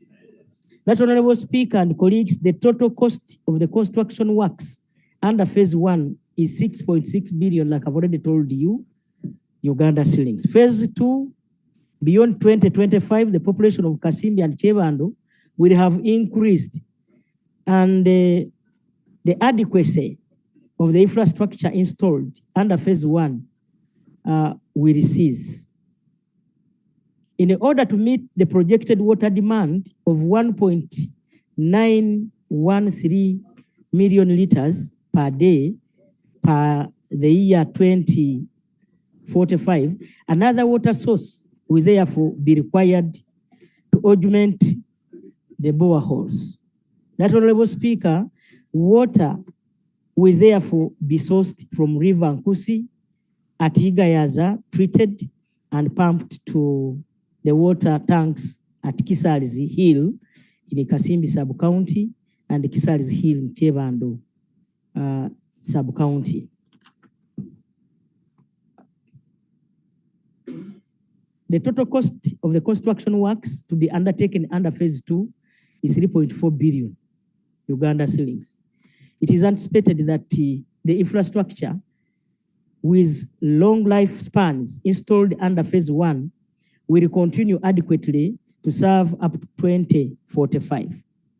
As Honorable Speaker, the challenge has always been about the limited financing. However, government is committed to commence implementation of phase 1 of Kasimbi Chebando water supply system once the funds are available. Number 3, Honorable Achayo Julie, Member of Parliament, Ngora. Honorable Speaker, he says that in order to ensure better access to health services, government formulated a policy to the effect that every sub-county should have a health center at level 3. However, in Ngora district, 3 sub-counties are without health center 3s. These include Agirigiroi,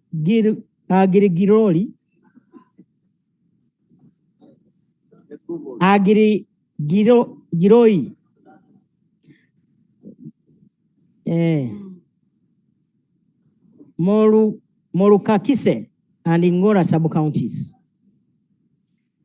Her prayer is that government constructs health center 3s in the affected sub-counties to improve health service delivery in the district. My response, Right Honorable Speaker and Honorable colleagues, is that it is true. There is a policy that every sub-county and town councils should be provided with a health center 3.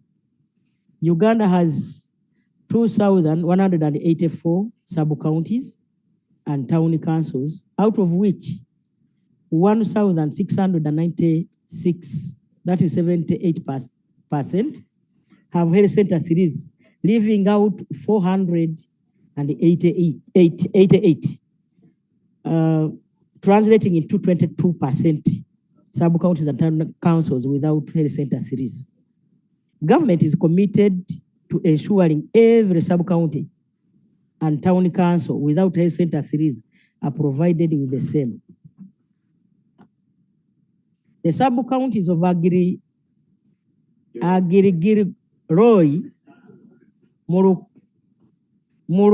Murukakise, and Ngora shall be provided with health center 3s as and when the funds are available.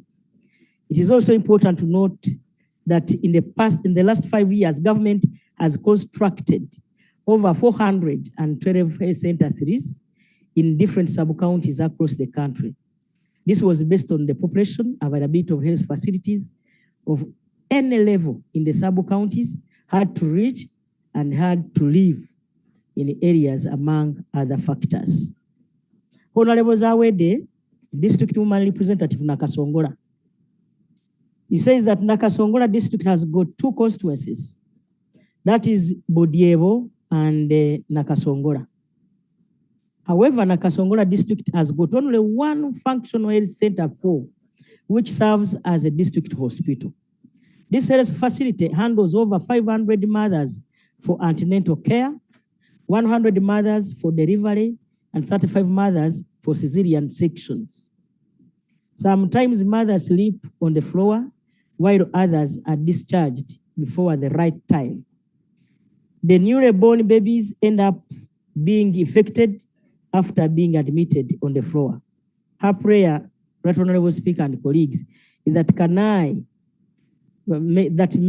may she know when the government is constructing a standard and well-equipped maternity ward at Nakasongola Health Center 4, so that it can really serve the available population. My response, Right Honorable Speaker and Honorable colleagues, is that the bed capacity for the Health Center 4, as per the Ministry of Health's current standard, is 24 beds. Nakasongola Health Center 4 is, however, a 60-bed facility. The existing maternity block was designed for 14 beds as opposed to the standard of 8 beds, which is adequate. Honorable Speaker and Honorable colleagues, Nakasongola Health Center 4 requires only minor renovations and remodeling to be able to improve on the working environment.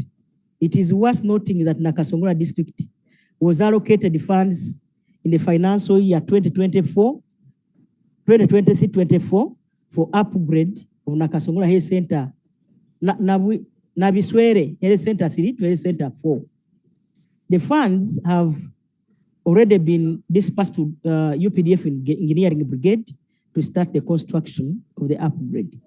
In addition, the Office of the Prime Minister constructed a new Health Center 3 at Rwampanga through the UPDF Engineering Brigade. This will help to decongest Nakasongola Health Center 4. Question number 5, Honorable Achayo Julie, Member of Parliament in Ngora. That National Medical Stores, NMS, in its wisdom, designed a schedule for delivering medicines and medical supplies to health facilities in 2 monthly cycles. This approach is appropriate because it ensures a fair and steady supply of drugs.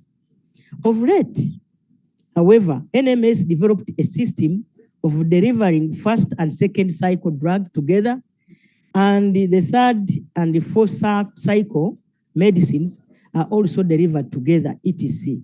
Although the drugs eventually become available in sufficient quantities, the approach leads to longer periods of stockouts, and the delivery may come too late to save life. Our prayer that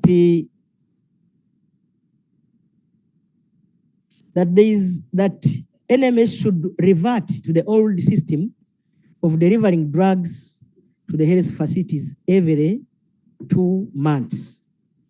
But Honorable Speaker, my response is that National Medical Stores developed a bi-monthly delivery schedule to ensure that there was sufficient time for the facilities to establish their needs for essential medicines and health supplies, and order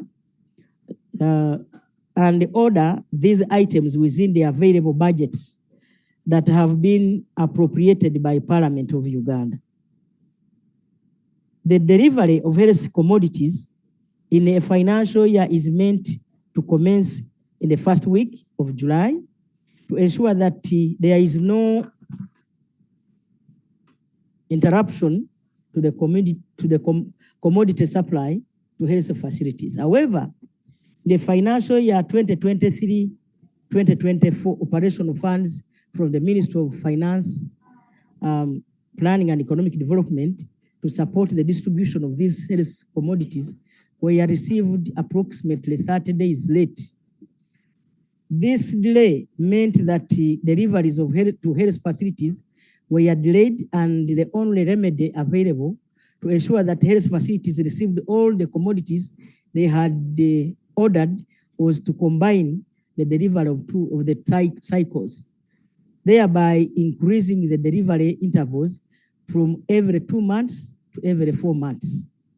That, Honorable Speaker, the impact of the delays in the receipt of the operational funds has been discussed with the Ministry of Finance under my chair, and they have committed to provide the mechanism to front load NMS with the operational funds required to distribute these health commodities at the beginning of every financial year. The combining of cycles is only a temporary catch-up measure to ensure that all essential medicines and health supplies meant for the facilities are delivered within the financial year. NMS will receive the operational funds by 1st July 2024 as expected, and there will be no need to apply these catch-up measures, and all deliveries will be every 2 months as per the NMS published delivery schedule. Honorable Dr. Asimwe Florence, Akadasinge Queen, Masindi District. Our prayer is that when will the remaining tobacco farmers in Bunyoro and the other parts of Uganda be paid.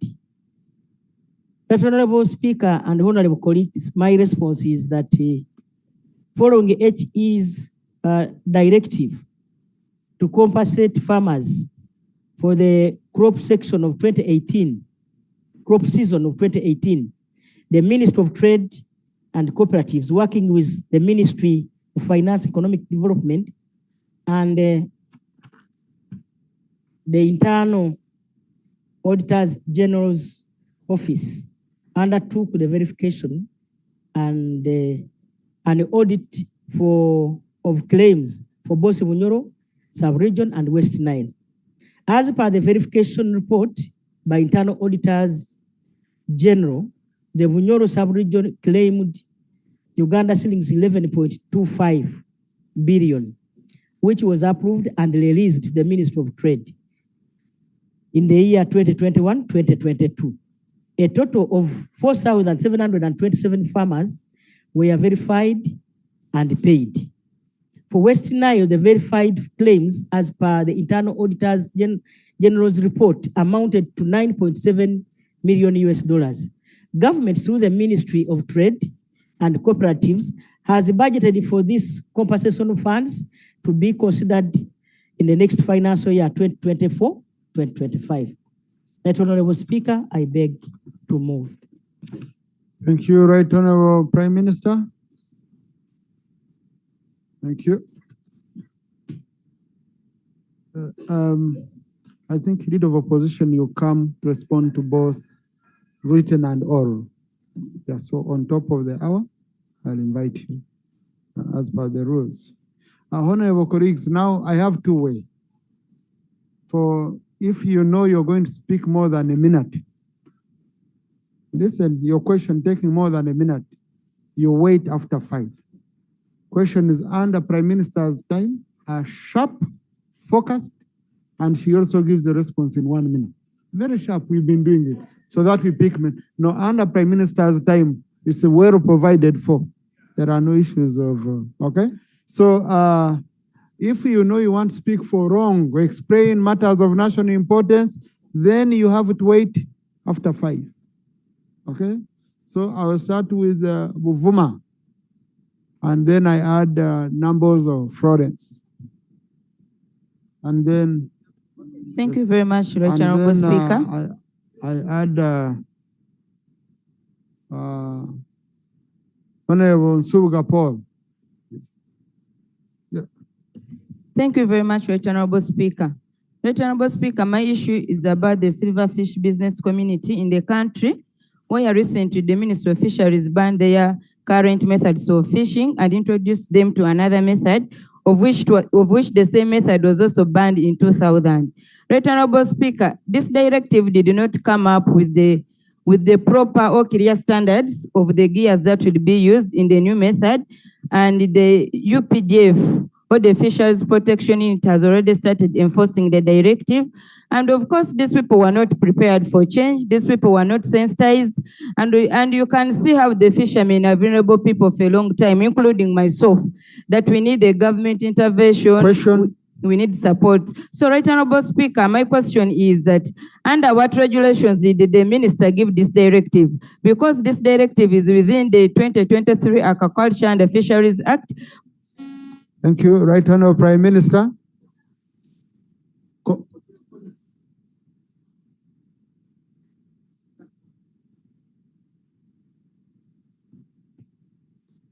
Honorable Speaker and honorable colleagues, I'm aware the challenge has been that the method or the fishing gears our mothers and our fishers use on the lake have been depleting the lakes with all the kinds of fish.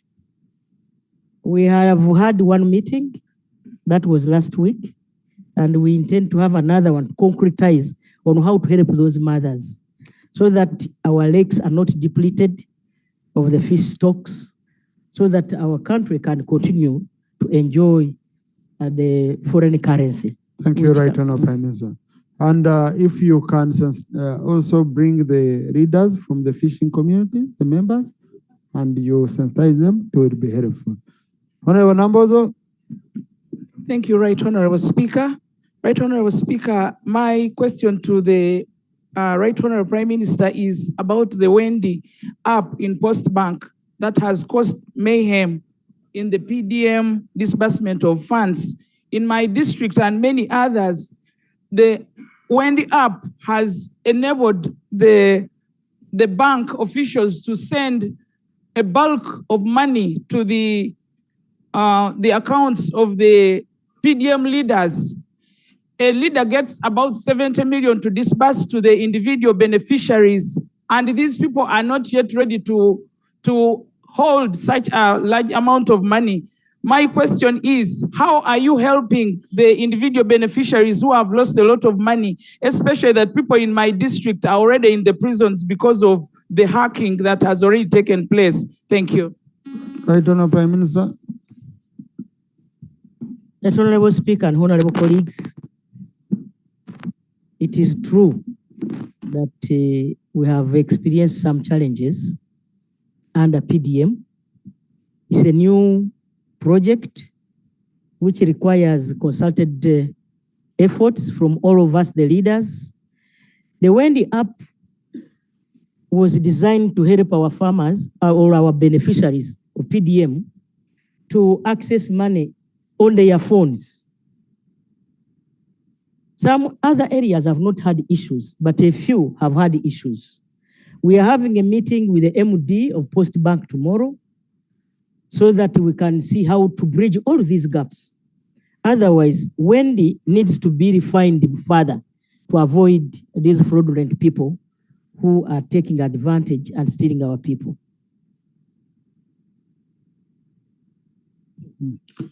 Thank you. Now, honorable colleagues, just I can also use 1 minute on this issue of the Wendy app. Now, mobile issues to do with PDM. And the Right Honorable Prime Minister, you've been doing a fantastic job. We agreed that every change, every step you take, you update this house, so that we also go again and mobilize and engage the community. Now, I've been seeing it as a rumor. I don't know when they change it to the app. In fact, I'm soon going to my constituents, but I'm receiving complaints. People are saying money is going to members, money is going to who? And who owns Wendy?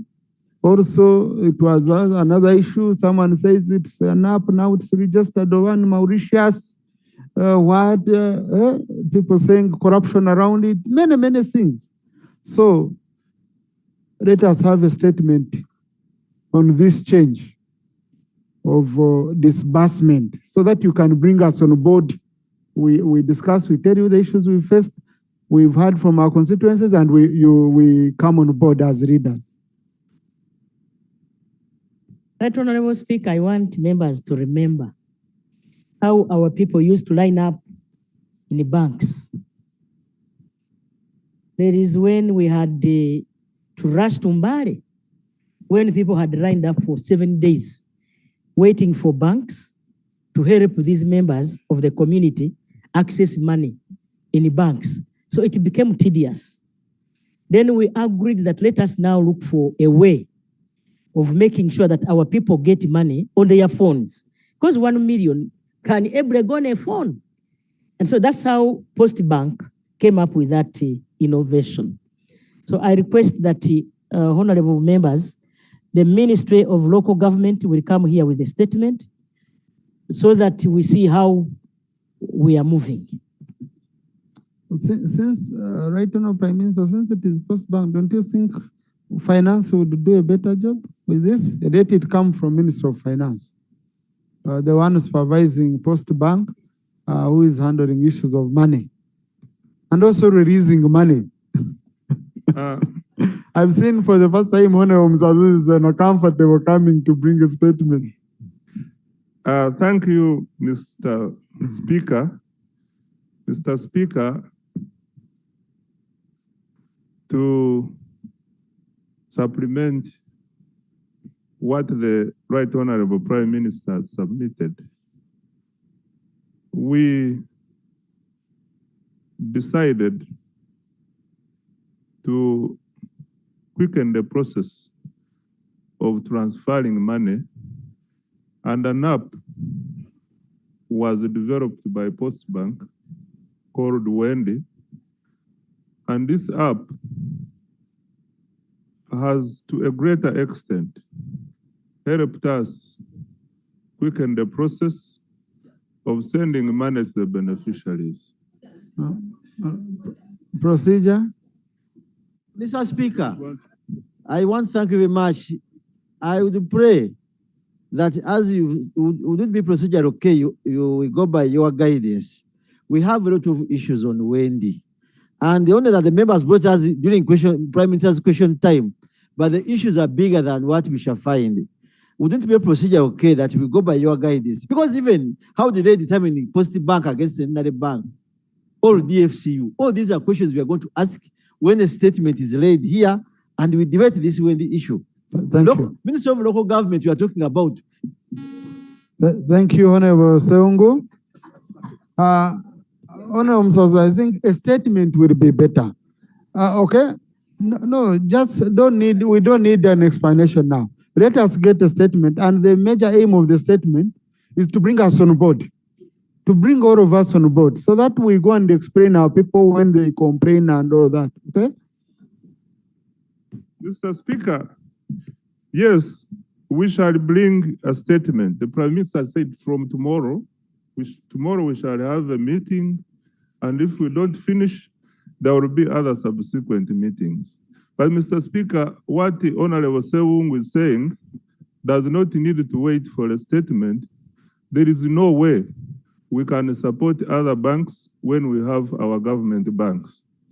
So the issue of DFCU Centenary, Postbank is the bank which is wholly owned by government, and we think we should support our own banks with government business. Thank you. Honorable colleagues, issues of Wendy have stopped here.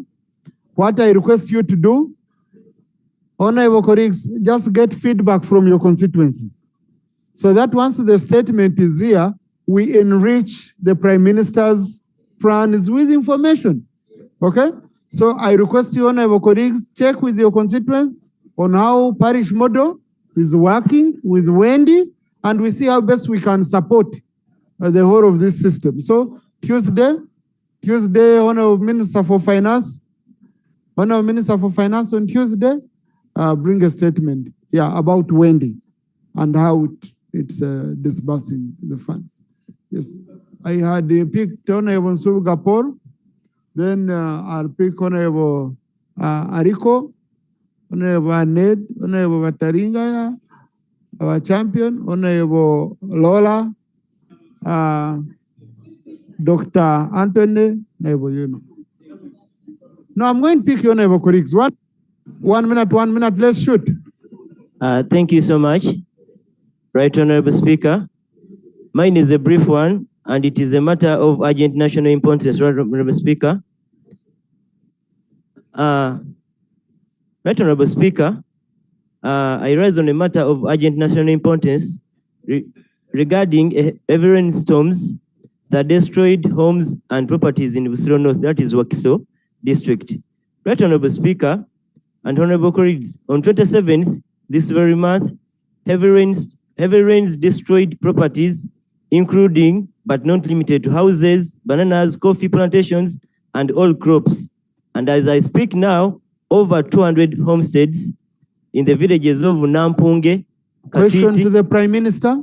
My prayer, simple prayer, Honorable Speaker, is that let the Minister for Disaster and Preparedness provide some food like posho, miri. Thank you. Honor wants you to provide the milk to his people. You can also add on meat. It's about that Honorable Speaker and Honorable colleagues.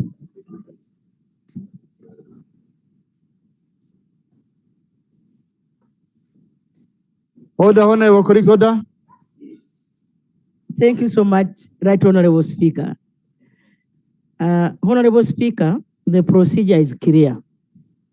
When such a storm or a disaster happens in an area, the area district COW writes to the permanent secretary in the office of the Prime Minister.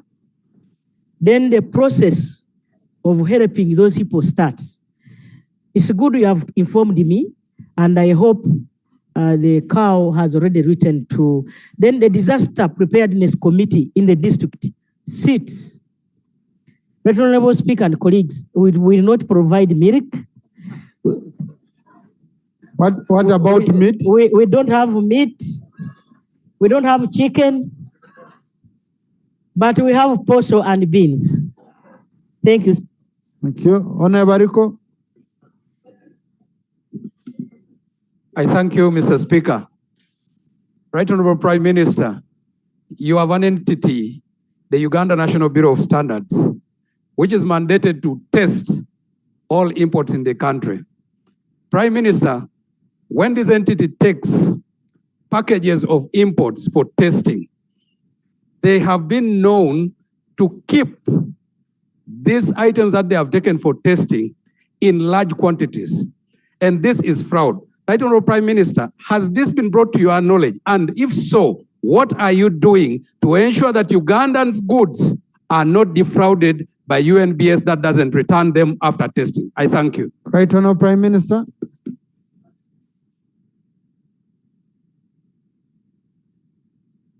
Right Honorable Speaker and honorable colleagues, I want to thank the member, and I've taken note of his concern. Let us get in touch today so that he can give me the details of what the complaints he's talking about. Then we shall handle. Honorable Ned. Thank you, Right Honorable Speaker. Allow me to re-echo on two important issues before the Right Honorable Prime Minister. You have 1 minute, you remember? Right Honorable Speaker, this is a pertinent issue. It is affecting the whole country, and it is about the... Honorable, I'll give you time under matters of national importance. Because under Prime Minister's time, it's strictly 1 minute. Let me summarize. The issue is about the drastic decline of tea prices. Right Honorable Speaker, farmers are uprooting tea. The factories have closed. Much as we raised these issues on the floor of Parliament, we have never got the position of government and the intervention. Right Honorable Prime Minister had promised us about the subsidies on the fertilizers. He had also promised us on the lowering the tariff of electricity, so that the production of they lower the production, the cost of production. Question. Where are we going? I would like to ask the... Where are we going, Right Honorable Prime Minister? I would like to ask...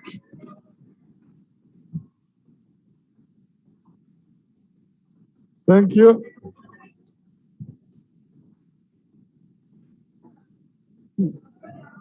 Order, honorable colleagues, we are losing time. Right Honorable Speaker and honorable colleagues. Honorable colleagues, we are losing time, please. Right Honorable Speaker and honorable colleagues, like I told you 2 weeks ago, Cabinet handled this matter chaired by the President himself last Monday. And a number of issues that she's talking about came up. I'm chairing a committee, a sub-cabinet committee. We have a meeting still tomorrow. We were supposed to have that meeting yesterday, but the activities of NRM yesterday, and we had other people, visitors from UN, so we did not handle, and we postponed the meeting to tomorrow. But the thing is, honorable colleagues, we have where we are going.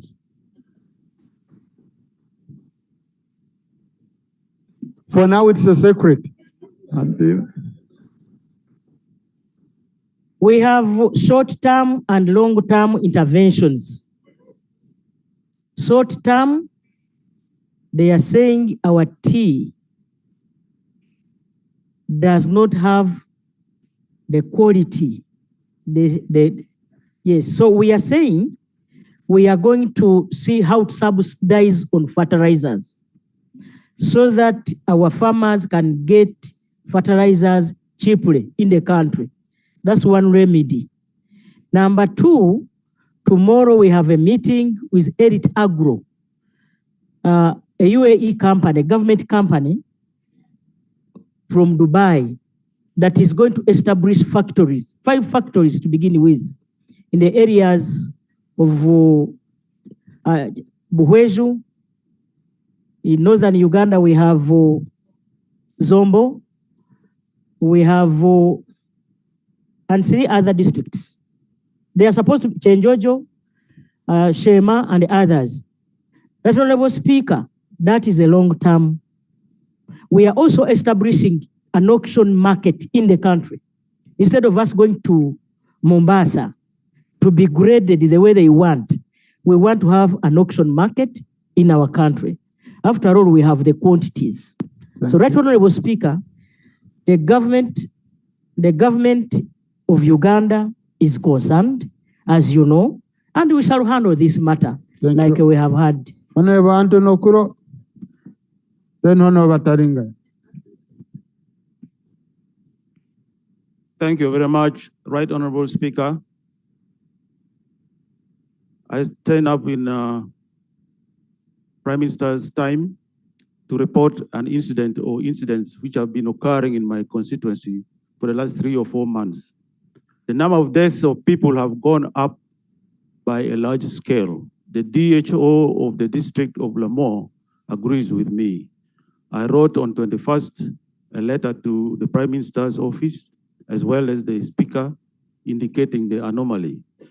My prayer was then in the letter that a team of doctors or experts from the Ministry of Health should immediately go to Lamore to do a survey of what could be wrong. It could be a disease, it could be something people are drinking, which is bad, and they have to determine. I wonder whether the Prime Minister has received the letter, which was stamped. Thank you. Thank you. Honorable Prime Minister, have you received the letter? The answer can be yes or no. Right Honorable Speaker and honorable colleagues, the fact is I've not seen the letter, but the concern of the member will be taken care of.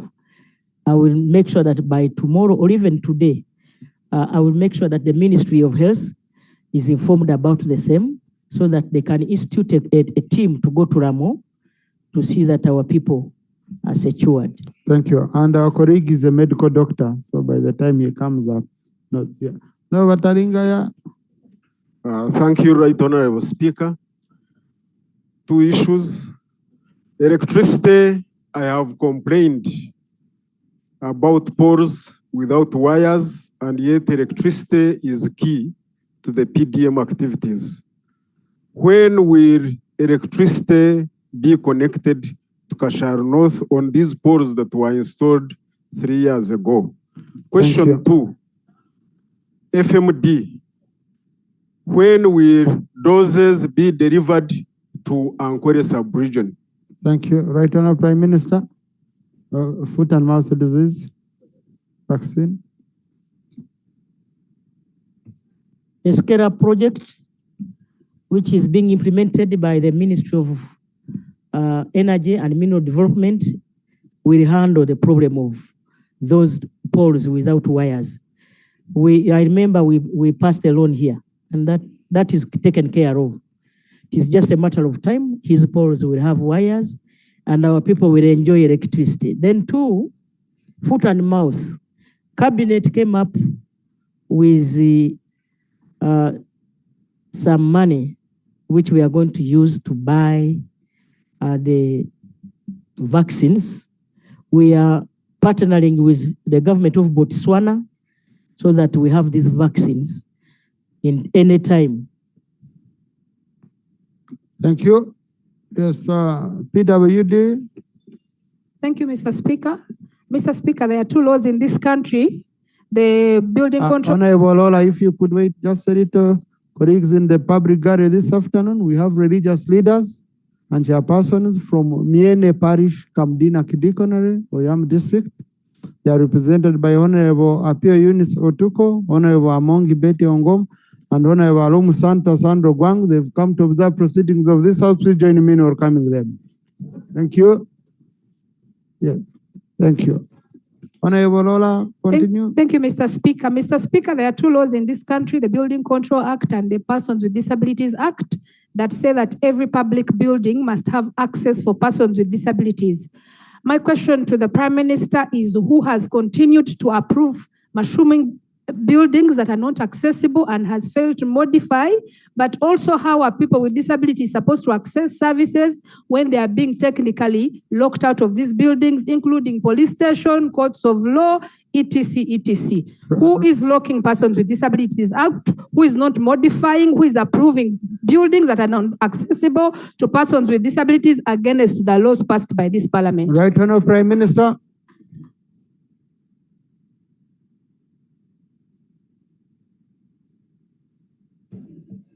Certainly, it's not you, it's not me.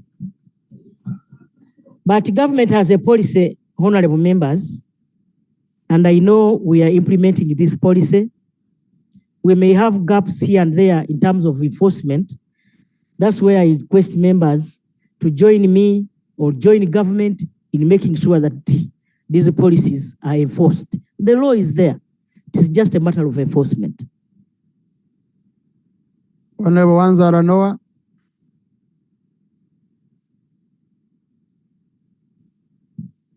Thank you very much, Mr. Speaker.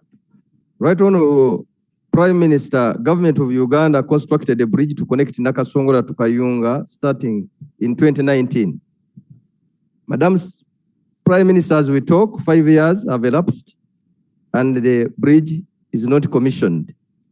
When I went to Ministry of Works, they said Ministry of Finance has not raised the funds to that ministry 2 quarters. My question, when will this bridge be commissioned for use? Thank you. Right Honourable Prime Minister.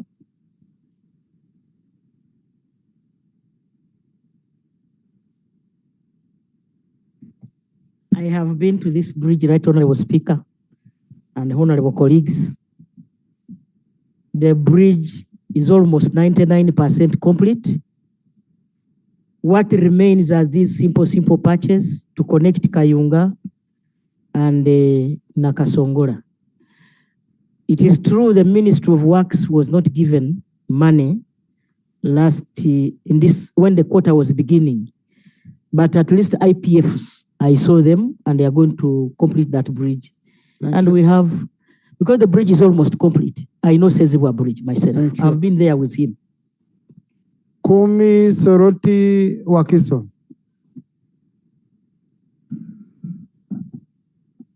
Thank you so much, Right Honorable Speaker, for the opportunity. Right Honorable Prime Minister, last time I raised a concern here about the issues of sports.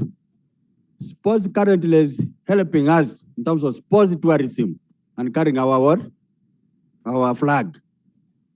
What is happening? When are you releasing money for National Council of Sports to implement these activities? We also passed the National Sports Act, but we have not started implementing it. Are you going to release money this afternoon? Right Honourable Prime Minister. You're moving with your signature. You can release money from here.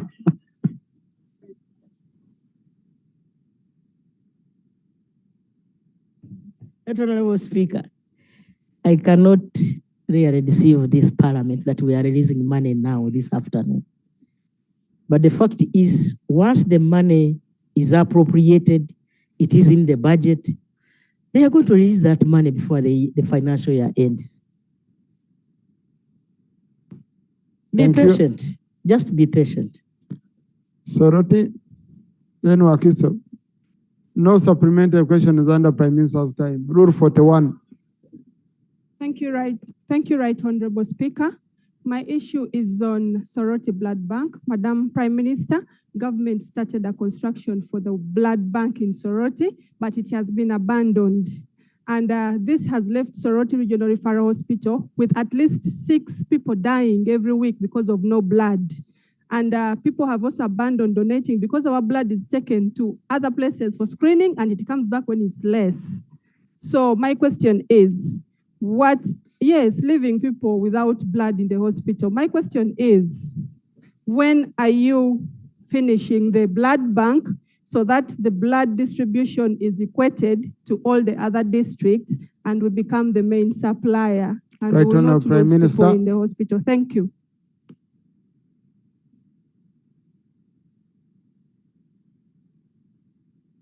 That Honorable Speaker and Honorable colleagues, that question came here last week, but one. And the answer is, it is true the contractor had abandoned the site and they will have got another contractor and they will complete that blood bank. It's a priority in government. Honorable Tamagoza. Thank you so much, Right Honorable Speaker. Right Honorable Speaker, last year, this House approved the Greater Kampala Metropolitan Area Infrastructure Project by the World Bank. And up to this day, we are seeing nothing has been implemented as far as that project was concerned, especially concerning the road, several potholes in this Greater Kampala Metropolitan Area. My question is, as we advise timely fulfillment of the conditions of this project, what happened? What is the status? Is it still on course? Why are Uganda still having accidents and jam, yet a solution was really planned? Can we Right get... Honourable Prime Minister.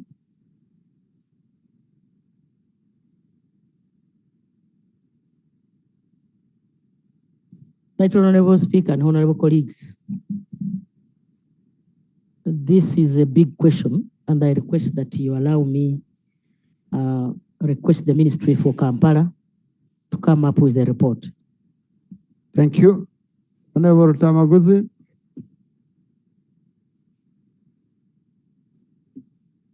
Thank you, Right Honorable Speaker. Right Honorable Prime Minister, I'm a shadow minister for lands. But every day I watch news, I'm seeing dead bodies in Apa. I want to know what is happening in Apa. Right Honorable Prime Minister. No, Rule 41 is clear. Read the rules, Honorable. Just read the rules. That Honorable Speaker and Honorable colleagues,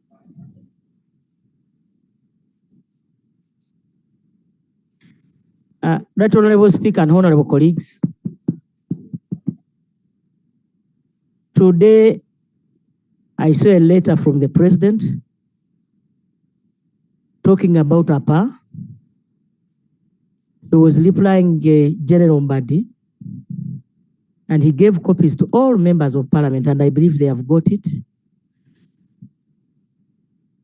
Members of Parliament from Acholi and Madi.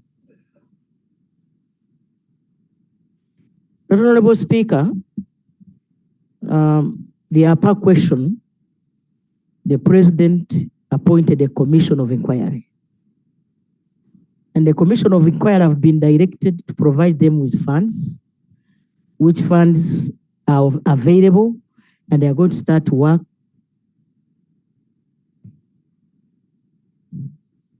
They are going to start work very soon.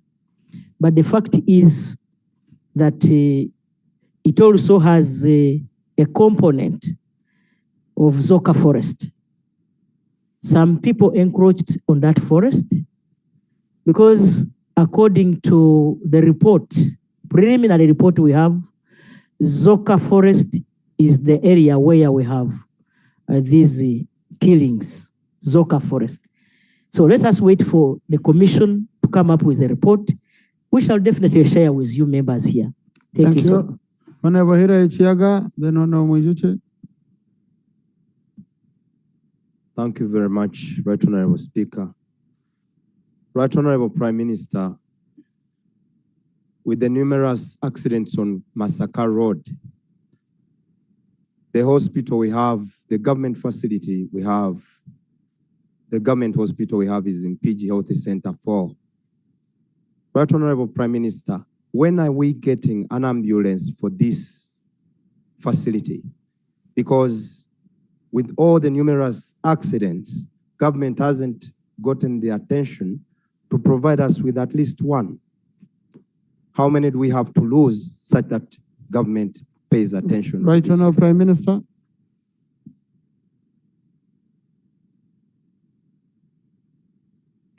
Honorable Speaker and honorable colleagues, government continues to buy ambulances. A number of hospitals and health center 4s have been provided with ambulances. I want to promise that PG Health Center 4 will also get an ambulance. Thank you, Honorable Mujuche.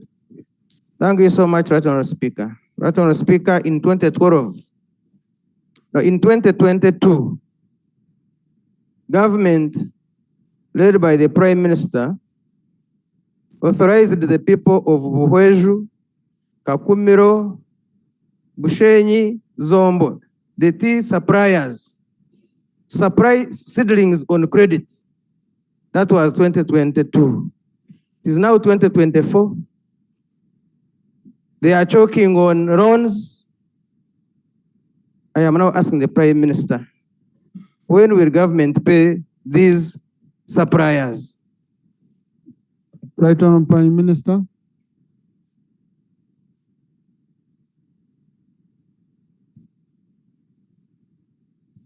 Honorable Speaker and honorable colleagues, Kakumiro did not supply tea. The farmers of Kakumiro, the nursery operators, even those of Zombo did not supply, because for them they wanted to have the tea planted during the season.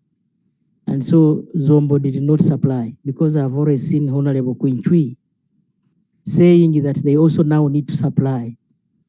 Honorable Speaker and colleagues, remember when we came up with this strategy, government changed the policy. Before, we were buying tea seedlings through NADS, and we put all the money in one basket, that is PDM, so that farmers can buy the seedlings themselves. But we were here, you and me and members, and we agreed that let these people supply. Government will pay them as when we get the money. We have not yet got the money, but when we get the money, we shall pay this tea. I think, Right Honorable Prime Minister, for the record, it was it wasn't when you get money. The Minister for Finance came here, Honorable Kasaija, and said in 2 financial years.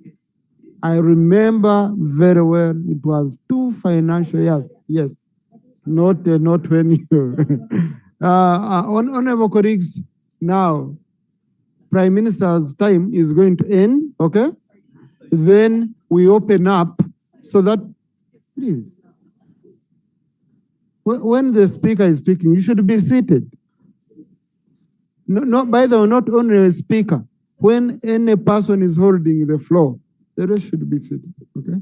So, honorable colleagues, we are going to close with Prime Minister's time, with the Leader of Opposition, giving his comments. Then we resume now, we continue with members' issues, where you can even ask the ministers directly without only the Prime Minister. We shall do 1 more hour so that I can pick many of you. Leader of Opposition. Thank you, Right Honorable Speaker. 2 critical issues as the Prime Minister is responding to questions. I am drawn to questions that are raised by the honorable colleagues. Honorable Achayo Julie, Member of Parliament for Ngora, who was raising the fact that 3 sub-counties don't have health center 3s in our area. The Honorable Victoria Zawede, District Woman MP for Nakasongola, who raised a concern about only 1 functional health center 4 that serves as a district hospital. Right Honorable Speaker, on Tuesday, I made a proposal to this House. After we visited Luvoa Hospital on Monday, and we were denied access, and we did ask the Minister of Finance, who updated this House, that so far, $156 million has gone to this project through promissory notes, but we don't know what's happening. I propose to this House that we hold any more money going to Lubowa Hospital. Let's begin to channel this money to health centers in this country. Right, Honorable Speaker, these two honorable colleagues have made their way to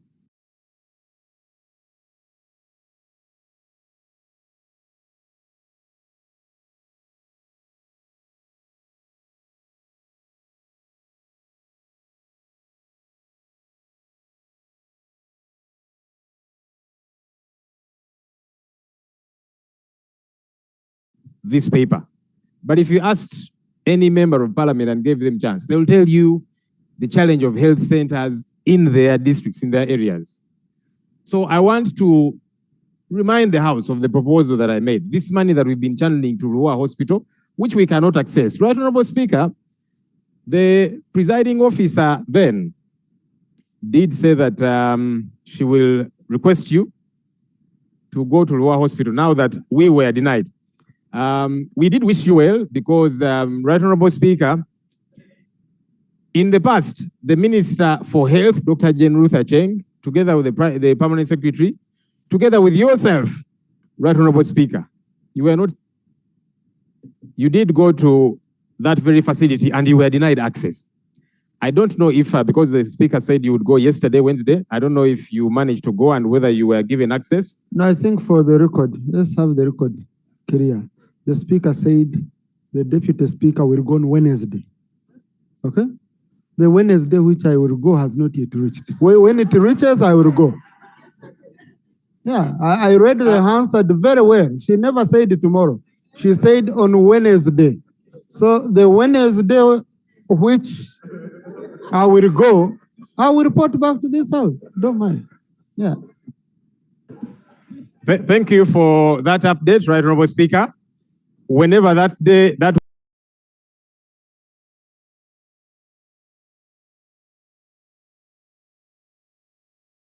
there's no scrutiny, it's a mysterious project. Let's channel this money because you see the health centers we have, the referrals we have, they are in place. Unlike this one, because even when people try to peep, you step atop a car, you don't see anything. Maybe they're building an underground hospital. I don't know. But for these health centers, they are in place. Their only challenge is shortages and all these challenges they're grappling with.